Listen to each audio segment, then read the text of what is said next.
سلااو بەڕێزان هەموو لایەکتان بەخێر بن، هیوادارم باش بن لە بەرنامەی ئەمڕۆمان کە دوای تۆزێشتر پێشکەشی دەکەین بە هاوڕێیان و ئازیزان بێن و موسڵمانان لە نوێژی ڕۆژی جوعمە بگەڕێنەوە ماڵەوە و فاسولیا و برنج و گۆشتی قەل یا گۆشتی مریشک بخۆن بۆی بێن ئامادەی بەرنامەکانمان بن، چونکە هیچ شتێک وەکو جیهادکردن نییە لە ڕۆژی جوعمە. جیهادکردن لە ڕۆژی جوعمە خێری ئەجگار زۆرە. هەموو لایەکتان بەخێر بێن لە بەرنامەی ئەمڕۆمان. دیارە هەر وەک لە وێنەکەدا دەبین ڕەنگ بێ بزانن بابەت چییە. بە ئازیزانی تر بێن دەست بەرنامەکانمان دەکەین. بژین سەرچاو بەخێر بێن و ئەگەری ئەجگار زۆر هەیە کە لە داهاتوو بەرنامەمان هەبێ لە تەلەڤیزیۆنی خواچی بوو ناوەکەشم لەبیر کرد کەوا بەشێکە لە کەناڵەکانی تەلەڤیزیۆنی حەیات لەوێ بەرنامەمان هەبێ هەفتەی کاژمێرێک.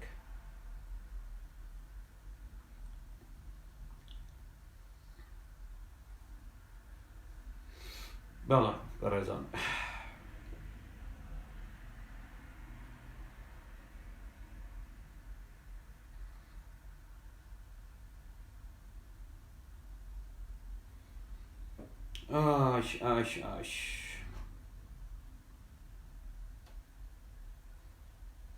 لە سەرەتا تاوەکو بەڕێزان و ئازیزان دێن، هیوادارم گەنجان ملاوان بڕیاری خۆیان دابێ، خەڵکی کوردستان بەگشتی بڕیاری خۆیان دابێ کە ڕۆژی هەینی نەک ڕۆژی هەینی وابزان ڕۆژی یەکشەمە دەکەن بایکۆتی دەکەن و بە تەواوی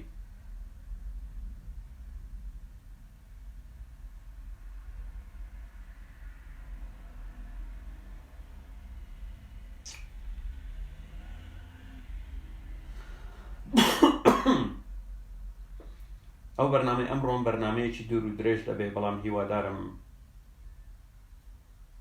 بتوانم لە ڕێگەی ئەو بەرنامەیە سوودێک بگەینم و وەڵامێکی دەمشچێن بە موسڵمانە کوردەکان موسڵمانە نەزانەکان بدەمەوە.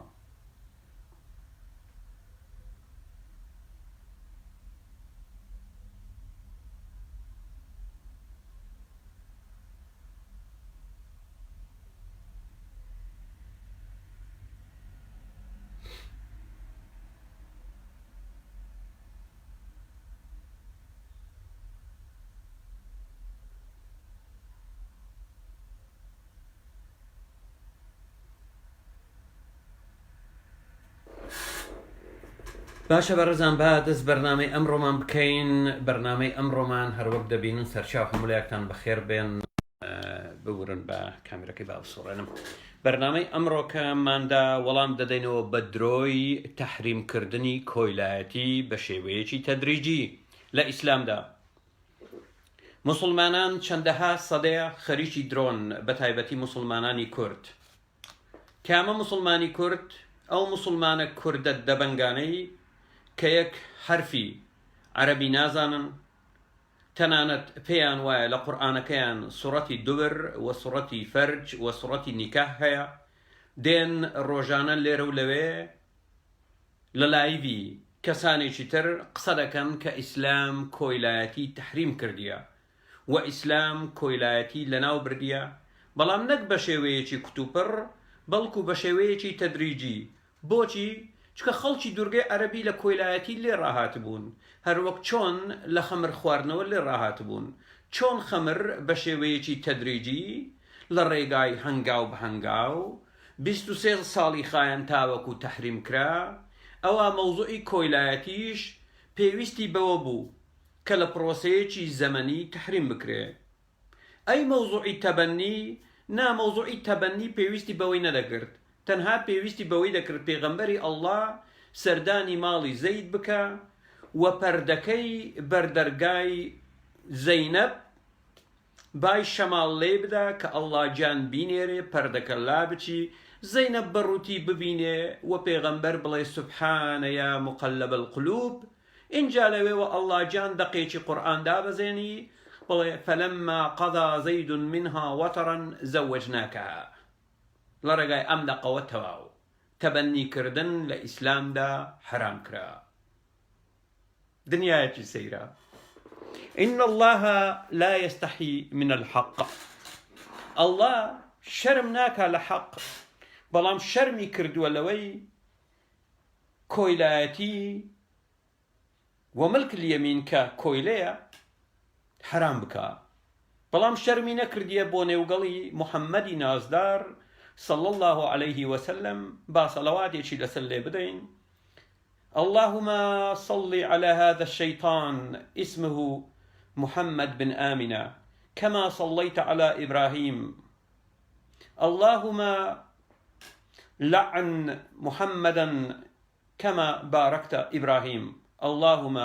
إنك الشيطان المطرود. همولا كان بخير بين بو برنامج أمرمان. ده باشا أو دبرو دري يكسر باشا. هاتون مسلمانان دەڵێن پێویستی دەکرد کەوا مەوزوعی بە کۆیلەکردن لە دورگەی عەرەبی چکە دیاردەیەک بوو پێش پێغەمبەر بوونی هەبوو، پێویستی بە پرۆسەیەکی زەمەنی 23 ساڵی دەکرد تاوەکو لە کۆتادا پێغەمبەری نازدار ئەڵڵا گیان حرامی بکە. هەر وەک چۆن مەوزوعی خەمر خواردنەوە پێویستی بەوە کرد کە لە پرۆسەیەکی 23 ساڵی لە ڕێگای چەندەها دەقی قورئان هەنگاو بە هەنگاو حرام بکرێ. ئەی خواردنی گۆشتی بەراز نە، دەست بەجێ لە یەکەم سوڕەتی مەکی ئاماژەی پێکردیە حرمت عەلەیکم گۆشتی بەراز تەواو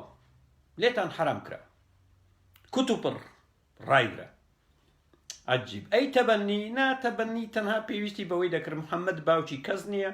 باشتر وایە بە ناوی باوکی خۆیان بانجیان بکەن. وە کاتێک محەممەد چوو بۆ لای زەینەب، زەینەبی بەڕووتی بینی، ئەوە بوو دەقێکی قورئان دابەزی گوتی فەلەمما قەضا زەید منها وەتەرا زەوەجناکەها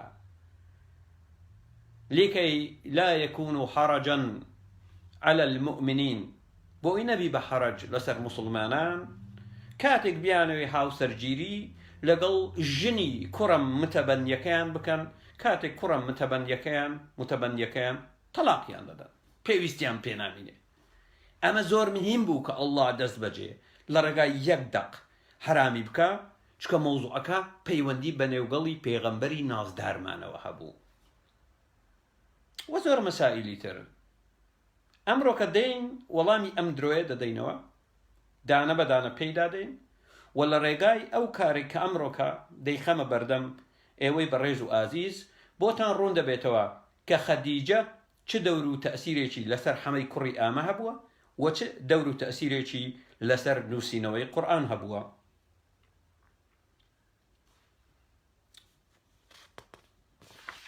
بۆ نمونە سەبارەت بە مەوزوعی خەمر مسلمانان دەڵێن سەیرکە. لە سەرەتا لە ئاەتی 67 سوڕەتی النەحل دەڵێ ومن ثمرات النخيل والأعناب تتخذون منه سكرا ورزقا حسنا. و لەبەروبوومی دار خورما و ترێ مادەی سەرخۆشکەر وەردەگرن و هەروەها ڕزقێکی باش. دەڵێ لە سەرەتا حرامی نەکرد، پیایدا هەڵدەگوت، هەڵاجان گوتی پیایدا هەڵدەگوت لەگەڵ ڕزقێکی باشە. دواتر هات لە ئاەتی 219 سوڕەتی البەقەرە کە سوڕەتی النەحل ژمارە 7 سوڕەتێکی مەکیە. دواتر لە ئاەتی 219 لە سوڕەتی البەقەرە هات گوتی يسألونك عن الخمر والميسر قل فيهما إثم كبير ومنافع للناس وإثمهما أكبر من نفعهما. أي محمد پرسیارت لێ دەکەن سەبارەت بە ئەرەق، خەمر،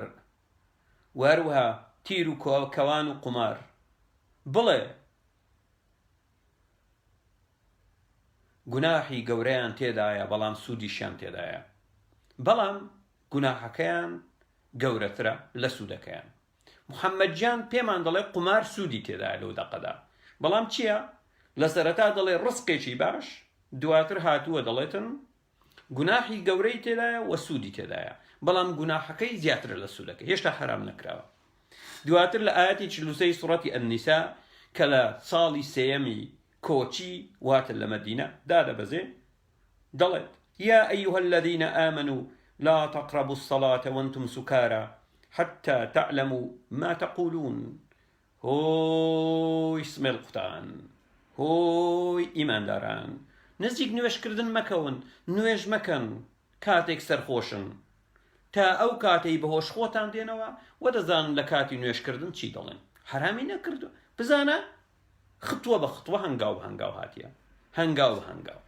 پێناو بە پێناو، جادە بە جادە، نەشمی لەی چاو جوان پێچەکە دلادا. باشە وەروەها دواتر دڵێ دوجار هاتیە لە سوڕەتی ئەلمائیدە ئاەتی 112 کە لە دوای ئەوە دوو سوڕەتی تر دابەزیوە محەممەد مردووە لەوێ حرامی کردووە. ئاەتی 91 دەڵێ یا ئەیها الذين آمنوا إنما الخمر والميسر والأنساب والأزلام رجس من عمل الشيطان فاجتنبوه لعلكم تفلحون. يعني الله جان لسورة نحل كاتا قلت الرزقي باشي تدايا لو ان دەتوانی بڵێ لە کارە گڵاوەکانی شەیتانن، لەوێ نەدەتوانی بڵێ هەروەک لەو دەقەدا دەڵێ هۆی سمێڵ قوتان، هۆی ئیمانداران. لە ڕاستیدا خەمر، قومار، ئەنساب، تیر و کەوان لە کارە گڵاوەکانی شەیتانن. فەشتەنیبوو لەعەلەکم تفلیحون، خۆتانی لێ بە دوور بگرن بۆ ئەوەی ڕزگارتان بێ لەم کارە شەیتانیان. بەڵام لە ئەوەڵەوە نەیدەزانی ئەڵڵا جان ئاگاداری ئەوە نەبوو، دەگۆ ڕزقن حەسەنن، ڕزقێکی باشی تێدایە. دواتر دەقی 91 إنما يريد الشيطان أن يوقع بينكم العداوة والبغضاء في الخمر والميسر ويصدكم عن ذكر الله وعن الصلاة فهل أنتم منتهون. لراستي دا شيطان ديوي آجاوة ودو برچي بخاطة نيوان تانوا لرقاي خمر وهروها ميسر وكو قمار وهروها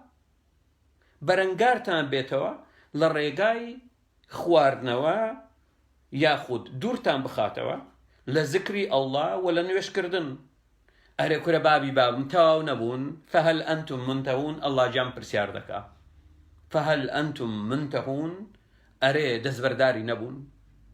نا الله جانشتا ماویەتی. باشە گوایە دەڵێن مەوزوعی کۆیلایەتی لە ئیسلام بەو قۆناغانە تێپەڕیوە. باشە بەو قۆناغانەدا تێپەڕیە و هەنگاو بە هەنگاو، جادە بە جادە، نەشمی لەی چاو جوان پێچەکە دلادا. باشە ئەوە تێپەڕیوە هاتیە قۆناغ بە قۆناغ. ئەمڕۆ دێن درۆکانیان دەخەینە ڕوو و دەبینین ئیسلام کە هاتووە کۆیلایەتی کردووە بە دەستوور. ئەم کلااوچیانە موسڵمانە کوردەکان کە دیارە ئێمە قسە بۆ کورد دەکەین ویژدانیان محاسەبەیان دەکات. کاتێک جێیان لەوە دەبێ قورئانەکەیان ڕێگای داوە بە کۆیلەکردنی مرۆڤایەتی، ویژدانیان دێتە وەڵام. کاتێک دێتە وەڵام دێن ئینکاری دەکەن بۆی وەڵام بە ویژدانیان بدەنەوە، وەڵام بە ویژدانیان بدەنەوە. بەڵام ئەو کەسانە لە ڕوانگەی ئیسلامەوە منافقن و هەر کەسێک ئینکاری دەقێکی قورئان بکە کەسێکی منافقە و لە دەرک ئەسفەلی دۆزەخدا دەبێت. بابین لە بەرنامەی ئەمڕۆ هەروەک ئاماژەم پێکرد درۆی شاغداری موسڵمانان دەخەینە ڕوو کە دەڵێن ئیسلام کۆیلایەتی قەدەغە کردووە و کۆیلایەتی نەهێشتووە. من نایەمە سەر مێژووی ئیسلام کە لە خیلالی 1400 ساڵدا ملیۆنەها مرۆڤیان لە ئەفریقیا کرد بە کۆیلا، ملیۆنەها مرۆڤیان لە ئاسیا کرد بە کۆیلا، سەدەها هەزار و ملیۆنەها مرۆڤیان لە باکووری ئەفریقیا و تەنانەت لە باشووری ئەوروپا کرد بە کۆیلا. نایەمە سەر ئەو بابەتە. و تەنانەت وڵاتانی ئیسلامی یەکەم وڵات بوون دەستیان بە کۆیلەکردن کرد. ئەمریکا و ئەوروپا لە سەدەی 15 بۆ سەدەی 18 کردیان 300 کە نەفرەتیان لێبێ. بەڵام ئێوە لە سەدەی 7ەمەوە دەستان پێکرد تاوەکو سەدەی 20ەم، وە سەدەی 20ەمیش دەستبەرداری نەبوون تاوەکو فشاری نێودەوڵەتی نەبوو. فشاری نێودەوڵەتی بۆتان هات دەستبەرداری کۆیلە بوون، تاوەکو کۆتایی ساڵەکانی 1960 کۆیلە لە سعودیە هەبوو، و ئێستاکەش کۆیلە لە سوودان هەیە، لە مۆریتانیا هەیە، و لە وڵاتانی کەنداو هەیە. ئەوانەی لە وڵاتانی ئاسیا و ئەفریقیا بۆ ئوشکردن دەچن ژیانێکی کۆیلایەتیان هەیە. و تەنانەت دووەم گەورەترین شۆڕشی کۆیلایەتی کە مێژووی مرۆڤایەتی بەخۆی ناسیوە دوای سپارتاکۆس کە 70 ساڵ پێش زاین بووە لەلایەن کەسێک ئەنجام دراوە بە ناوی محەممەد بن عەلی کەوا بەڕەگەس بەڕەچەڵەک فارس بووە لە سەرەتای سەدەی 9 واتە نزیک 1000 ساڵ لە دوای سپارتاکۆس کە ئەو ڕاپەڕینە 18 ساڵی خایاندووە. و تەنانەت عوثمانی کوڕی عەفان کاتێک دەمرێ هەروەک ئەلمەسعودی دەڵێ و ئەسیرە الحەلەبیە دەڵێ و الطبقات الكبرى ابن سعد دەڵێ ترك من بعده 1000 مملوك. عوثمانی کوڕی عەفان دوای ئەوەی کوژرا 1000 کۆیلەی لە دوای خۆی بەجێهێشت. الزوبێر بن عەوام کە ئەسمای لابوو کە دەکاتە خوشتی عائیشە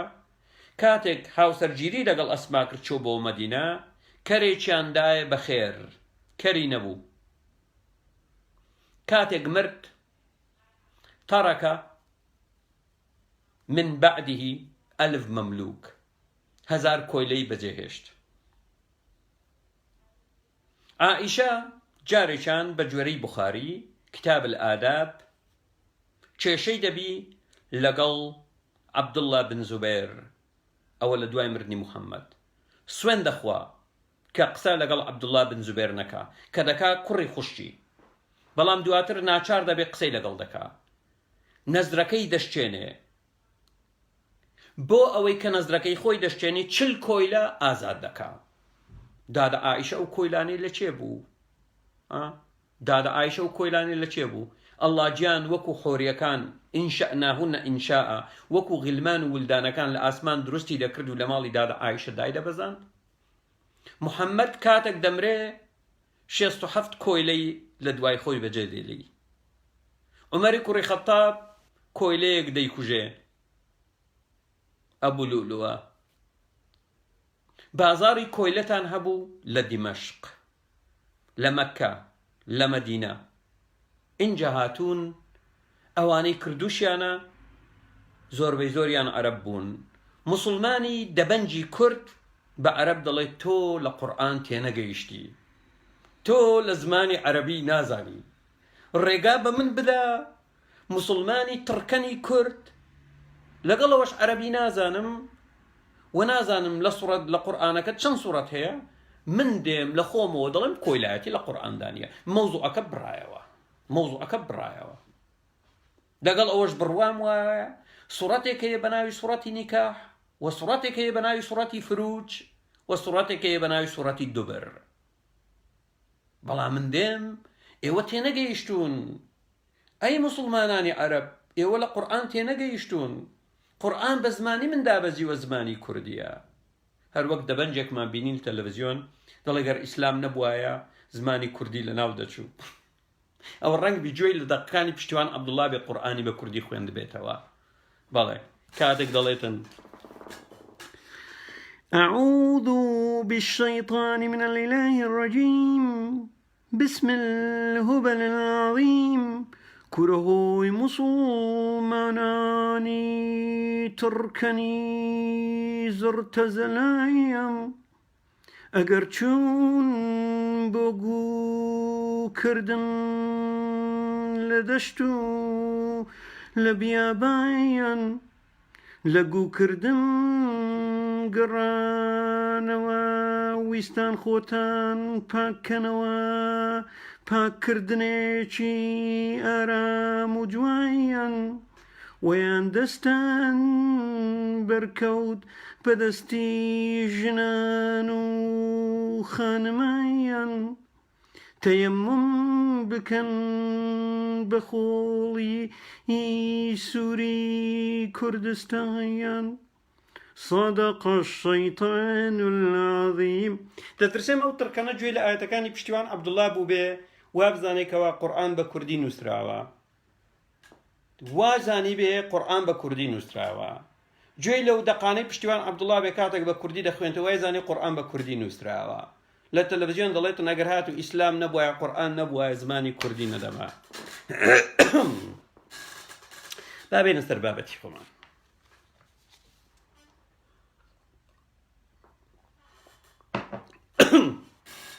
بەڵام من لەو باسەمدا لە چوارچێوەی قورئاندا دەمێنمەوە، پەنا نابەم بۆ فەرموودە قێزەوەنەکانی موحەممەد کە چۆن قسەی لەسەر کۆیلە کردیە، کە سەلەمە کۆیلەیەک ڕزگار دەکات دەڵێ بۆچی ڕزگارت کرد، خێرەکەی جیاتر بوو ئەگەر بە براکانی خۆت بدابایە، یا گوتوویەتی ئەگەر کۆیلەیەک ڕای کرد ئەوە قەحپەیە یا خوێڕیە، ئەگەر کۆیلەیەک ڕای کرد کافرە عەبدولئابق تاوەکو دەگەڕێتەوە، و یاخود پیاوە کۆیلەیەکی ڕزگار کردووە هیناویەتەوە بۆچی ڕزگاری دەکەی، فرۆشتوویەتی بە کەسێشتر داویەتی، یا ئەوەی بەنی قوڕەیظە لە بەشی خۆی 120ەکەی نارد بۆ توهامە بۆ نەجد و هەروەها بۆ سەر ڕێگای شام بۆ فرۆشتن. من باسی ئەوان ناکەم، واز لە هەموو ئەوانە دێنن. لە چوارچێوەی قورئانەکەتان وەڵامتان دەدەمەوە بۆ ئەوەی زەربەیەکی کوشندە هەم لە قورئانیەکان بدەم هەم لەوانەی بڕواشیان بە سوننەت هەیە، هەم لە قورئانیەکان هەم لەوانەی بە سوننەت، هەم لەوانەی دەڵێن ئەرض مسەطەحە، هەم ئەوانەی کە دەڵێن ئەرض کوڕەویە، یا هەم ئەوانەی دەڵێن ئەرض دوحایە وەکو هێلکەی نەعامە. جارێ من نازانم بەڕاستی، یعنی خۆتان کردووە بەگاڵتە جار ئیسلامی مسەطەح و ئیسلامی مکەوەر و ئیسلامی مدەحاو، یعنی شتی سیر و سەمەرتان دروست کردیە. من نازانم یعنی ڕاستەکەی، سەرتان لە خۆشتان شێواندووە، سەرتان لە خۆشتان شێواندووە. بەس مشکلە نییە ئەگەر ئێوە کێشەتان هەبی سەبارەت بە شتێکی بچووک کەوا زۆر گرنگیە لە ڕوانگەی مرۆڤایەتی بە ناوی بەغڕ قیتکە 1400 ساڵە نازانن ببڕێ یا نەبڕێ، و ئەگەر ببڕێ واجبە یا مستحەبە. 1400 ساڵە کێشەتان هەبی سەبارەت بەو مۆزوعە، ئەڵبەتە سەبارەت بە مۆزوعێکی گەورەی، سەبارەت بە گەردوو نێکی گەورەی، سەبارەت بە زەوی، ئەڵبەتە شتی لەو بابەتتان لێ دەرەچێ. هیوادارم هەر بە ڕسوایی بمێننەوە موسڵمانان. لەبەرەوە لەو بابەتەی ئەمڕۆم لە چوارچێوەی دەقەکانی قورئاندا دەمێنمەوە بۆی زەربەیەکی کوشندە لە قورئانیەکان بدەم، لەوانەش بدەم کە بڕوایان بە سوننە هەیە لە ڕوانگەی قورئانەوە و لە هەموو پەل و پۆکانی موسڵمانان. لە سەرەتای ئەم بابەتە چەند فاکتەرێک هەیە یا چەند فاکتێک ببورن هەیە کە پێویستە بزانرێت. یەکەم، موحەممەد 23 ساڵ ئیدعای پێغەمبەرایەتی کرد، 13 ساڵی یەکەم لە مەککە و لە فترەی مەککە 86 سوڕەتی دابەزاند، و 10 ساڵ لە مەدینە و لە مەدینە نزیک بە 27 سوڕەتی دابەزاند. چکە کۆی قورئان موسڵمانان ئەگە پرسیارم لێکردن چەندە بڵێن 114 سوڕەت. ئەوە یەک. دوو، یەکەم سوڕەت کە موحەممەد دایبەزان یا بۆی هات کاتێک لە ئەشکەوتەکە بوو، کاتێک دەعباکە هات ملی گرت گوتی بخوێنەوە، سوڕەتی ئەلعەلەق بوو، ئیقرا. بەڵام ئەگەر هات و قورئانی ئێستا بکەیتەوە، سوڕەتی ئەلعەلەق سوڕەتی ژمارە یەک نییە، کەوتۆتە کۆتایی قورئانەوە، فاتحەیان خستۆتە یەکەم، و سوڕەتی ئەلبەقەرە سوڕەتی دووەم نییە، سوڕەتی ژمارە 87 کە موحەممەد دایبەزاندووە، و بەم شێوەیە تێکەڵ و پێکەڵیان کردیە بۆ سەر لێ شێوان. باشە، لەبەرەوە ئەو قسانەی ئەمڕۆ دەکەم لە ڕووی ڕیزبەندی دابەزینەوە دەبێ، نەک لە ڕوانگەی ئەو قورئانەی لەبەردەستی تۆیە. و یەکەم سوڕەتی مەدینە سوڕەتی ئەلبەقەرەیە، واتە مانگا یا چێر. دووەم، خەدیجە لە ساڵی دەیەمی پێغەمبەرایەتی محەممەد دەمرێت. ئەمە زۆر گرنگە لە بابەتی ئەمڕۆمان. خەدیجە 10 ساڵ محەممەد پێغەمبەر دەبێ دەمرێ. 3 ساڵ دواتر محەممەد لە مەککە دەمینێتەوە، اینجا دەچێت بۆ مەدینە. ئەوە زۆر گرنگە. خەدیجە جارێشتر لە ساڵی دەیەمی پێغەمبەرایەتی محەممەد دەمرێ، بەڵام فترەی پێغەمبەرایەتی محەممەد لە مەکە 13 ساڵ دەبی، واتە 3 ساڵ بێ خەدیجە دەبێ، بەڵام زوو خۆی بۆ کۆنتڕۆڵ ناکرێ.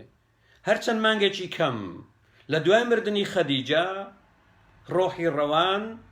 دوو ژن کچێک و مناڵێکی کچوو ژنێک بەیەکەوە دەخوازێ. عائیشە پەردەدار، هەروەک خەولە بن حەکیم لە فەرموودەکەی، و هەروەها سۆدە بن زەمعە لە هەمان کاتدا. ئەمڕۆ لە بابەتی ئەمڕۆ دەیبینین کە خەدیجە چکار کردێکی هەبووە لەسەر نووسینی دەخەکانی قورئان، و دەبینین کە محەممەد بۆ یەکەم جار ئاماژەی بە فەرج و فروج کردیە، نێوگەڵی پیا و ژن کردیە لە دوای مردنی خەدیجە. لە سەردەمی خەدیجە جورئەتی تێدا نەبووە ئاماژە بە وشەی نیکاح بکە، بە فەرج و فروج بکە، و هەروەها بە ملک اليەمین بکە. ئەمە زۆر گرنگە، پێویستە تەرکیز لەسەر ئەو نوقتە بکەین کەروەک ئەمڕۆ کە دەین دەیسەلمێنین. چکە خەدیجە ژنێک بووە، هۆکارەکان کەوا ئاماژەی پێدەکەن جارێکتر. ئەو 10 ساڵی یەکەمی محەممەد کە هێشتا خەدیجە لە ژیاندا بوو، محەممەد لە 1 دەقی قورئاندا ئاماژەی بە فەرج عەورەت کە خۆتان دەڵێن نێوگەڵ هیچ ژن و پیاو نەکردووە، ئاماژەی بە نیکاح نەکردووە، چکە وشەیەکی قێزەوەنە خەدیجە ڕێگای پێنەددا. 3 و هەروەها ئاماژەی بە ملک اليەمین، کۆیلەی ژن، کەنیزە، کۆیلەی سێکسی نەکردووە، کە ئەمەش زەربەیەکی کوشندە دەبێت لە قورئانەکەتان. باشە؟ زەربەیەکی کوشندە دەبێت لە قورئانەکەتان. ڕەنگ بێ هەندێک کەس بپرسن بڵێن بۆچی لە سەردەمی خەدیجە هەمەی کوڕی ئامە ئاماژەی بە فەرج و فروج نەکردیە، ئاماژەی بە نیکاح و منکوح نەکردیە، ئاماژەی بە ملک اليەمین نەکردیە. چکە یەک، خەدیجە ژنێکی مەسیحی بوو، و ئینسان بە ویژدانەوە قسە بکە مەسیحیەکان خاوەن مۆڕاڵی بەرزن، بتەوێ و نەتەوێ خاوەن مۆڕاڵی بەرزن، و هەر کەسێکی لەگەڵم هاوڕانیە ئەوە کێشەی خۆیەتی. باشە، بە ئەدەبن، بە مانای وشە بە ئەدەبن. 2 لە ئاینی مەسیحی ڕێگا نادرێ بە هیچ جۆرێک کە پیاو 2 ژن و 3 ژنی هەبێ. 3 محەممەد کۆیلەی خەدیجە بوو و بە پارەی خەرجیزە دەژیا، لەبەرەوە نەیدەتوانی قسە لە قسەی خەدیجە بکە. 4 محەممەد لە مەککە دەسەڵاتی نەبوو بە هیچ جۆرێک، نە دەسەڵاتی کەسایەتی لە ئاستی کاتێک خەدیجە لە ژیاندا بوو، نە لە ڕووی هێزەوە، نە لە ڕووی دەسەڵاتەوە، چکە لە فترەی مەککە هەمووی 72 کەس بەدوای کەوت بوو. بەڵام ئەوە بەمانای ئەوە نییە محەممەد خەون و خەیاڵی نەبوو بێ، خەون و خەیاڵی هەوەسبازی، شەهوەتی، نێوگەڵی، بەدەستهێنانی دەسەڵات، بەدەستهێنانی قودرەت. هەر لەبەر ئەوە دەبینین لە دوای مردنی خەدیجە محەممەد ڕێگا خۆش دەکا، دەست دەکا بە دابەزاندنی دەق، باسی فەرج و فروج دەکا، باسی نیکاح و منکوح دەکا، و دواتر دەینە فترەی مەدینە دەبینین ئاماژە بە دەق دەکا، ئیتر هەوەسی خۆی بەڕەلا دەکا بە تەواوی. و تەنانەت لەو فترەیە خەدیجە لە ژیاندا بوو، محەممەد بە جوانترین شێوە ئاماژە بە ئەهلی کتاب دەکا، واتە بە مەسیحی و بە یەهودیەکان. جورئەت ناکاتن تەنانەت ناویان بێنێ بە کافر وەیا بە موشریک. بەڵام دواتر محەممەد دوای مردنی خەدیجە و کاتێک دەچێت بۆ مەدینە بۆ بەدەستهێنانی نێوگەڵی ژنان و بۆ بەدەستهێنانی غەنیمە و فەیع دەیانکا بە موشریک، دەیانکا بە کافر، بۆ ئەوەی جیهادیان بەرامبەر بکە، بۆ ئەوی ژنانیان لێ بەدەستبێنی. هەر لەبەرەوەش دەبینین ماریەی قبطی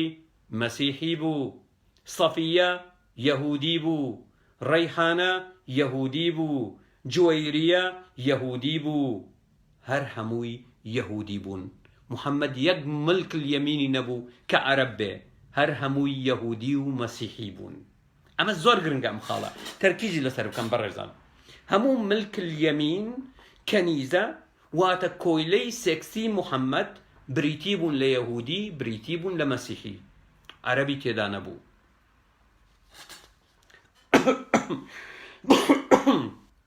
واتە محەممەد کاتێ خەدیجە لە ژیان بوو، هەوەس بازیەکانی خۆی بە ناچاری کەپت کردبوو، چکە کابرایەکی تەمەڵ و تەوەزەل و مشەخۆر بوو، بە پارەی خەدیجە دەژیا. دواتر ئیتر دەیانهێنێتە ئاراوە. بۆ نمونە، بۆ ڕاستی و دروستی ئەو قسەیە، کاتە خەدیجە دەمرێ دەست بەجێ دەنێری بۆ خوازبێنی عائیشە کە هێشتا مناڵ دەبێ، خۆی بۆ ناگیرێ و دەڵێ عائیشە خەونم پێتەوە دەبینی، فرشتە تۆیان دەینان ناو شتێکی ئاورشم، دەیانگوت ئەمە ژنی تۆیە سەیری کە ئاورم داوە مناڵێک بوو کەوا پێچرابەوە، یعنی خەونی پێوە بینیوە دەست بەجێ. و هەروەها تاوەکو عائیشە تۆزە گەورە دەبێ پێویستی بە فەرجێک بوو، فەرجی سۆدەی بەکارهێنا، لەگەڵەوەش لە محەممەد گەورەتر بوو، ژنێکی قەبە بوو بەڵام چاری ناچار بوو، چکە هیچ کەسێک شووی پێ نەدەکرد، چکە پێیان دەوت شێت و شوار. بەڵام کاتێک عائیشەی دەستکەوت دەستی بە فەتح و فتوحات کرد، تەنانەت ویستی سۆدە تەلاق بدا، ئەوە بوو سۆدە بە ناچاری گوتی بەس تەلاقم مەدە، سەرەکەی خۆم دەم بە عائیشە. تەنانەت محەممەد کاتێک دەچێت بۆ مەککە متعە حەلاڵ دەکا، فرەژنی حەلاڵ دەکا، ملک اليەمین لە دوای مردنی خەدیجە حەلاڵ دەکا لە هەندێک دەقی مەککە، بەڵام خەدیجە لە ژیاندا نەبوو، بە کۆیلەکردن حەلاڵ دەکا، هاوسەرگیریکردن لەگەڵ مناڵان حەلاڵ دەکا، غەنائیم حەلاڵ دەکا، جیهاد و کوشتن و بڕین حەلاڵ دەکا، ئەهلی کتاب دەکا بە موشریک و بە کافر، جینۆساید حەلاڵ دەکا، بازرگانی کۆیلە دەکا. و تەنانەت کەسێکی زۆر دەم پیشی لێ دەرەچێ، سەری زمان و بنی زمانی فەرج و فروز دەبێ. من تعزى بعزاء الجاهلية فأعضوا بهن أبي ولا تكنوا. هەر کەسێک شانازی کرد بە یەکێک لە شانازیەکانی سەردەمی جاهیلی، پێی بڵێن نێوگەڵی باوکی بگەزێ، و کاتێک دەڵێن نێوگەڵ ئاماژە بە نێوگەڵەکە بکەن. بەردەوام فەرج و فروجی لەسەر زمان بووە. بۆ نمونە ئەگەر بگەڕێنەوە بۆ مەوزوعی ئەهلی کتاب، لە سوڕەتەکانی مەکی ئاماژە بە یەک دوو سوڕەت دەکەین. بە جوانترین شێوە محەممەد ئاماژە بە ئەهلی کتاب دەکا، بە یەهود و بە مەسیحی. ئاەتی 62 سوڕەتی یونس محەممەد دەڵێ ئەلا إن أولياء الله لا خوف عليهم ولا هم يحزنون. أي أولياء كان الله وات أواني الله دناسن، أي أواني الله دناسن أوانية هیچ ترسێنێکیان لەسەر نییە و پێویست ناکە نیگەران بن، واتە تەنها خوا بناسی کافیە، تەنها الله بناسی کافیە. باشە، بەڵام لە فترەی مەککە دەبینی بە تەواوی کاتێک بڵێ ئەشهەدو ئەن لا ئیلاهە ئیلا الله، چی تریش تەواو نایخوا بابی بابم تەواویکە، تەواویکە بەشی دووەمیشی نامن تەواو ناتۆ ئیماندارن دەبی لەسەرت درێت تاوەکو تەواوی دەکەی. وأشهد أن محمد رسول الله. وهروها لآياتي 46 سورة العنكبوت دڵێ ولا تجادلوا أهل الكتاب إلا بالتي هي أحسن. ومشتمر لەگەڵ ئەهلی کتاب مەکەن مجادلە، قسە و باس، تەنها بەوەی باشترە، وات ئەوان چ قسەیەکیان کرد ئێوە بە شێوەیەکی باشتر قسەیان لەگەڵ بکەن. ئەوانە لە سەردەمی هێشتا خەدیجە لە ژیان بوو کاتێک نووسراوە، هەم سوڕەتی یونس هەم سوڕەتی عنکەبوت، هەم سوڕەتی یونس هەم سوڕەتی عنکەبوت. لە دوای مردنی خەدیجە ئەم پیاوە دەست دەکا فرسەتی بۆ دێ، چکە بە تایبەتی ژنانی یەهود لە دوورگەی عەرەبی جوان بوون کچانی یەهود جوان بوون، کچانی مەسیحی جوان بوون، محەممەد بۆیان لێدرا بوو. بۆ نمونە دێ بە تەواوی محەممەد کاتێک دەڵێتن ولا خوف عليهم ولا هم يحزنون، نەترسیان لەسرە وەنە بانیگەران بن، دێ یەکسەر لە سوڕەتەکانی مەدەنی بە تەواوی دەگۆڕێدیان کە بە کافر و بە مشریک، وەکو ئاەتی سی سوڕەتی التەوبە وقالت النصارى المسيح ابن الله، و مەسیحیەکان گوتیان مەسیح کوڕی ئەڵڵایە. ئۆی حەمەجیان، ئەوە لە سوڕەتی التەوبە کە ژمارە 113ەیە، دوای ئەوە یەک سوڕەتی کورتت بۆ دادەبەزێ 3 خەتە، قورئان کۆتایی دەوێت تۆش دەمری.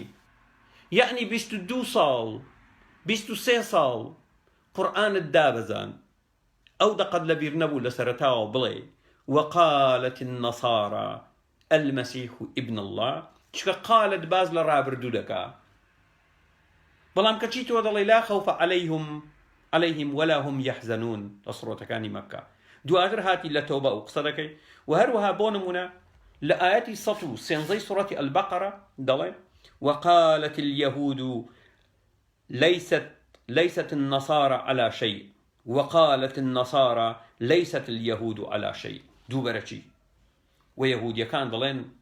مەسیحیەکان لەسەر هیچ بیر و باوەڕێک نین، و مەسیحیەکان دەڵێن یەهودیەکان لەسەر هیچ نین. ئاژاوە نانەوە دووبەرەچی. و هەروە ئاەتی 51 سوڕەتی ئەلمائیدە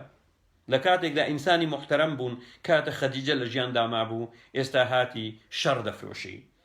المائدة 51 يا أيها الذين آمنوا لا تتخذوا اليهود والنصارى أولياء. هو اسم القتان بەڵێ پێغەمبەرجیان، یەهودیەکان و مەسیحیەکان وەک هاوڕێ و یاوەری خۆتان قبوڵ مەکەن، مەبن بە هاوڕێیان. ئاەتی 73 سوڕەتی ئەلمائیدە ئێستا تەکفیریان دەکا لێرە، دێیانکا بە کافر. آية 71 سورة المائدة لقد كفر الذين قالوا إن الله ثالث ثلاثة. أوانا كفر ينكرت كدلين الله ثالثة يشك لسيان كأوا عقيدة مسيحية. تازه ببيرتاتوا المائدة آية إجمارة سورة إجمارة 112 111 سورة الدابزان أمد لبير نبو تاوكو هاتي لكوتايدا قيشت أو شويني كبيزولنا ينبي. وهروا آية 72 سورة المائدة لقد كفر الذين قالوا إن الله هو المسيح ابن مريم. وأوانا كفر ينكر كافر كدلين الله هر مسيح كري مريم. ثالوث بلي ثالوث كفرة، بلي مسيح كري خدايا كفرة، بلي خدا خوي مسيحا كفرة. وتنانت آياتي سي سورة التوبة وقالت اليهود عزير ابن الله وقالت النصارى المسيح ابن الله. يهوديا كان ضلين عزير كري الله يا، ومسيحيا كان ضلين مسيح كري الله يا. ذلك قولهم بأفواههم، أما قصي خويان بزاري خويان يذاهئون قول الذين كفروا من قبل، أما همان قصي أو كسانيك لبيشو ترديان كرت. قاتلهم الله، قاتلهم يعني الله نفركيان لبكا يا بيان كوجيت. ما دام الله بيان كوجيت احتواو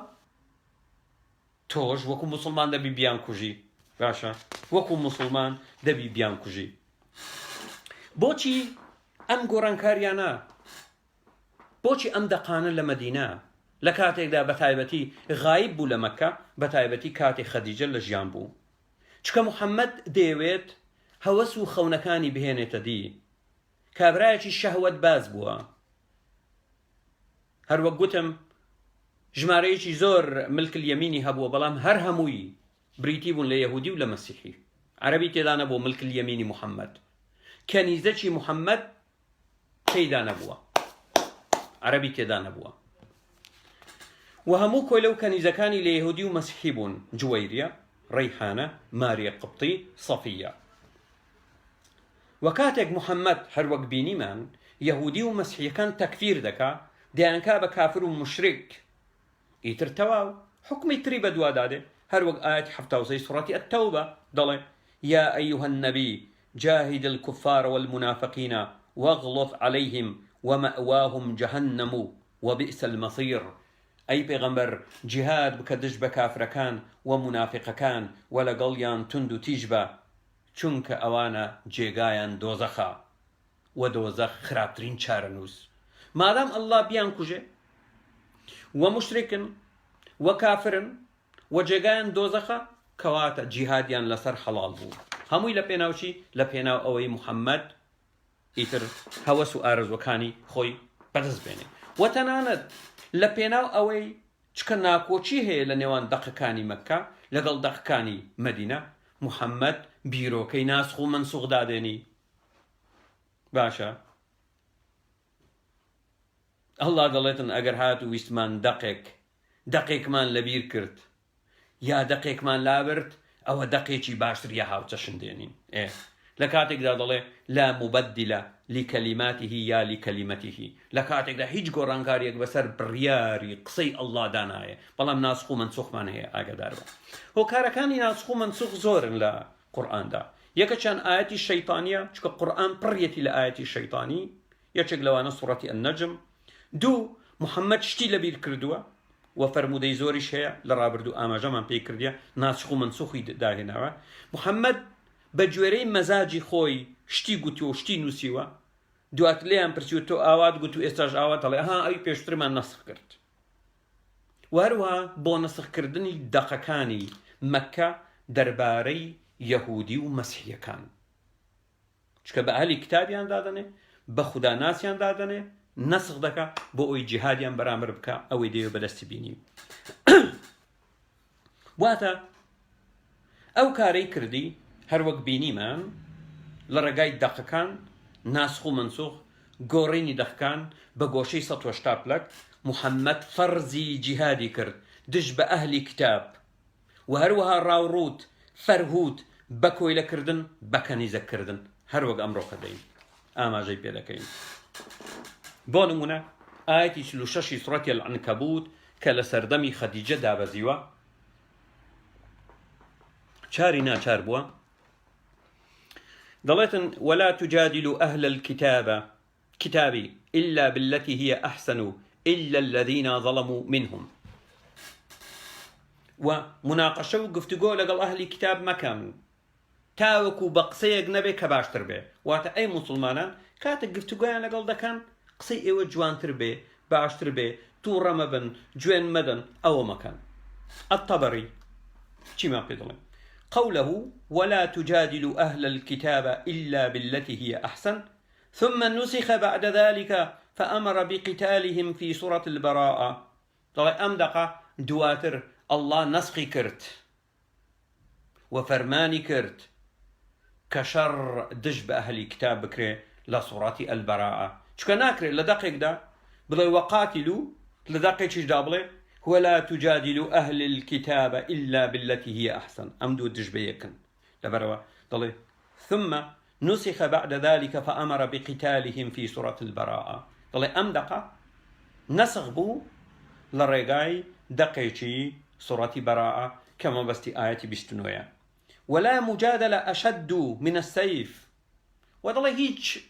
قفتقويك زماني دايلوك وقفتقو تنترني لشمشير بەشمشێر یەکلا دەکەیتەوە، پێویست ناکە تۆ بێی دبیت و گفتوگۆ بکەیت، دبیت و گفتوگۆ چارە نادا، شمشێر بینە و لەم لیدە تاوا بێدەنجیکە. وا دەڵێت خاڵە الطەبەری ولا مجادلة أشد من السيف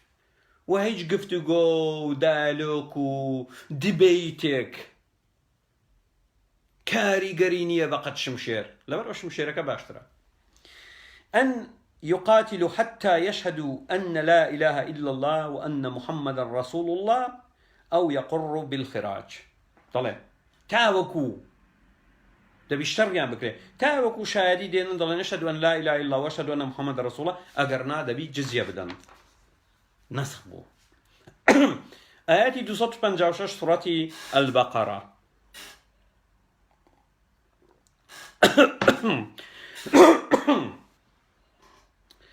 آياتي 256 سورة البقرة ضل لا إكراه في الدين زوري لآين دانية. ابن كثير ضل وقد ذهب طائفة كثيرة من العلماء إن هذه محمولة على أهل الكتاب ومن دخل في دينهم قبل النسخ والتبديل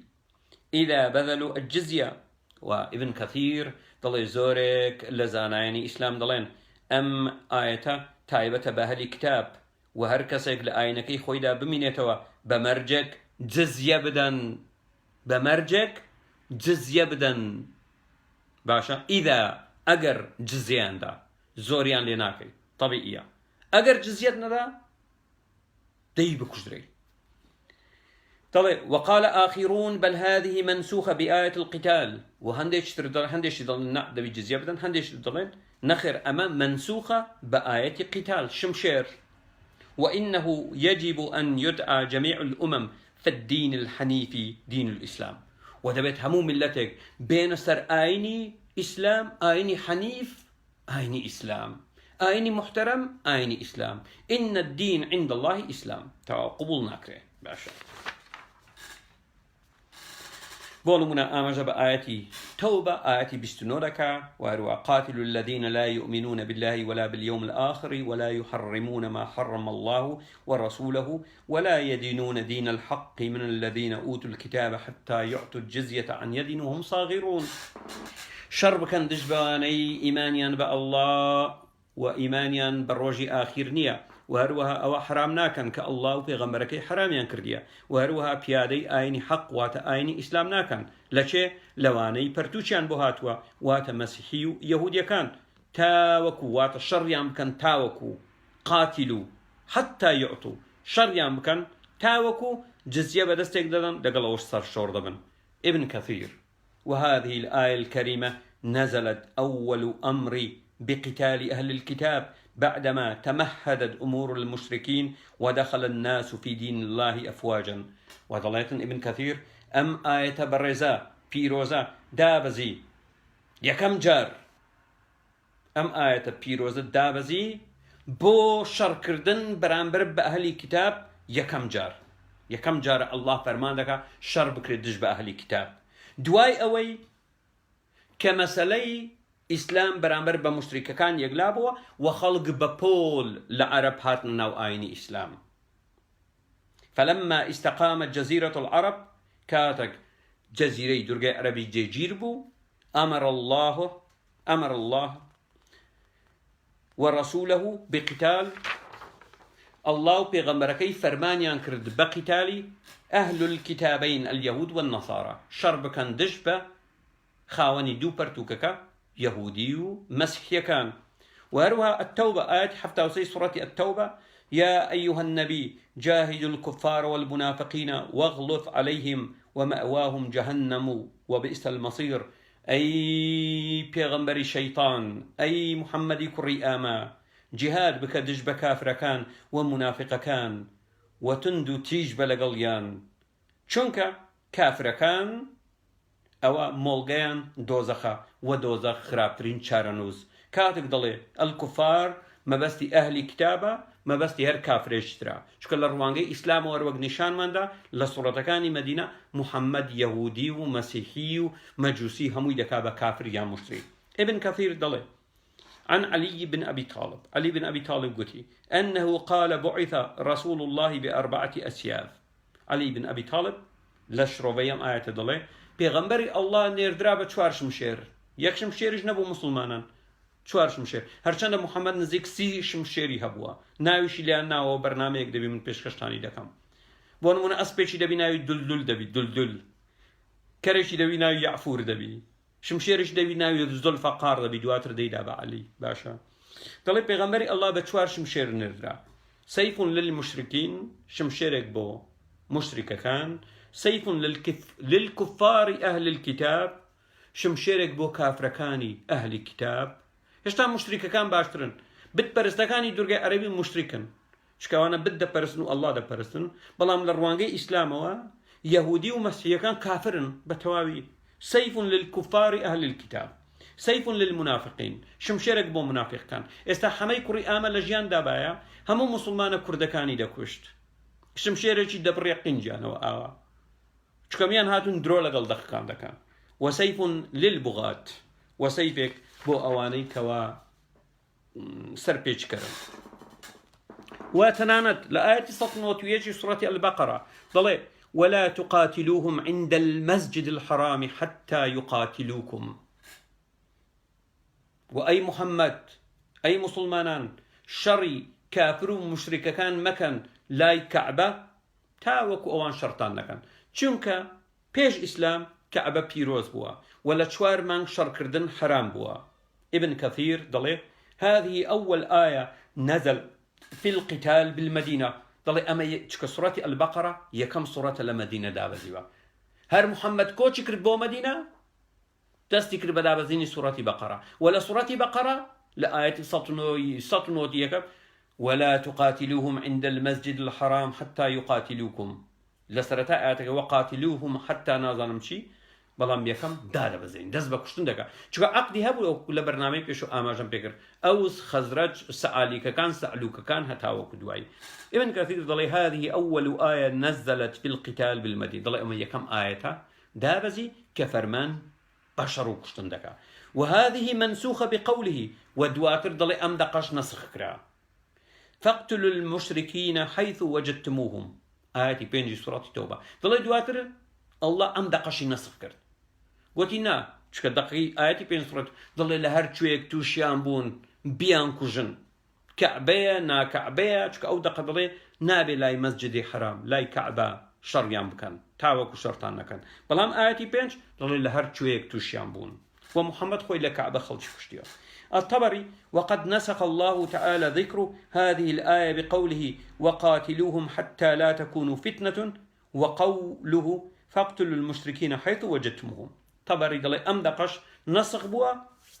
لە ڕێگای دوو دەق یەکەشیان دەڵێ کاتێک دڵێ بیان کوژن بۆ ئەوی نەبن بە فتنە و ئەوی تریان ئاەتی پێنجی سوڕەتی ئەتەوبە نەسخ.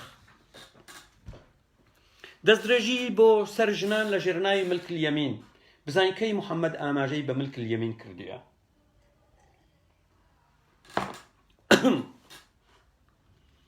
خەدیجە هەروە گوتمان لە ساڵی دێمی پێغەمبەرەتی محەممەد دەمرێ.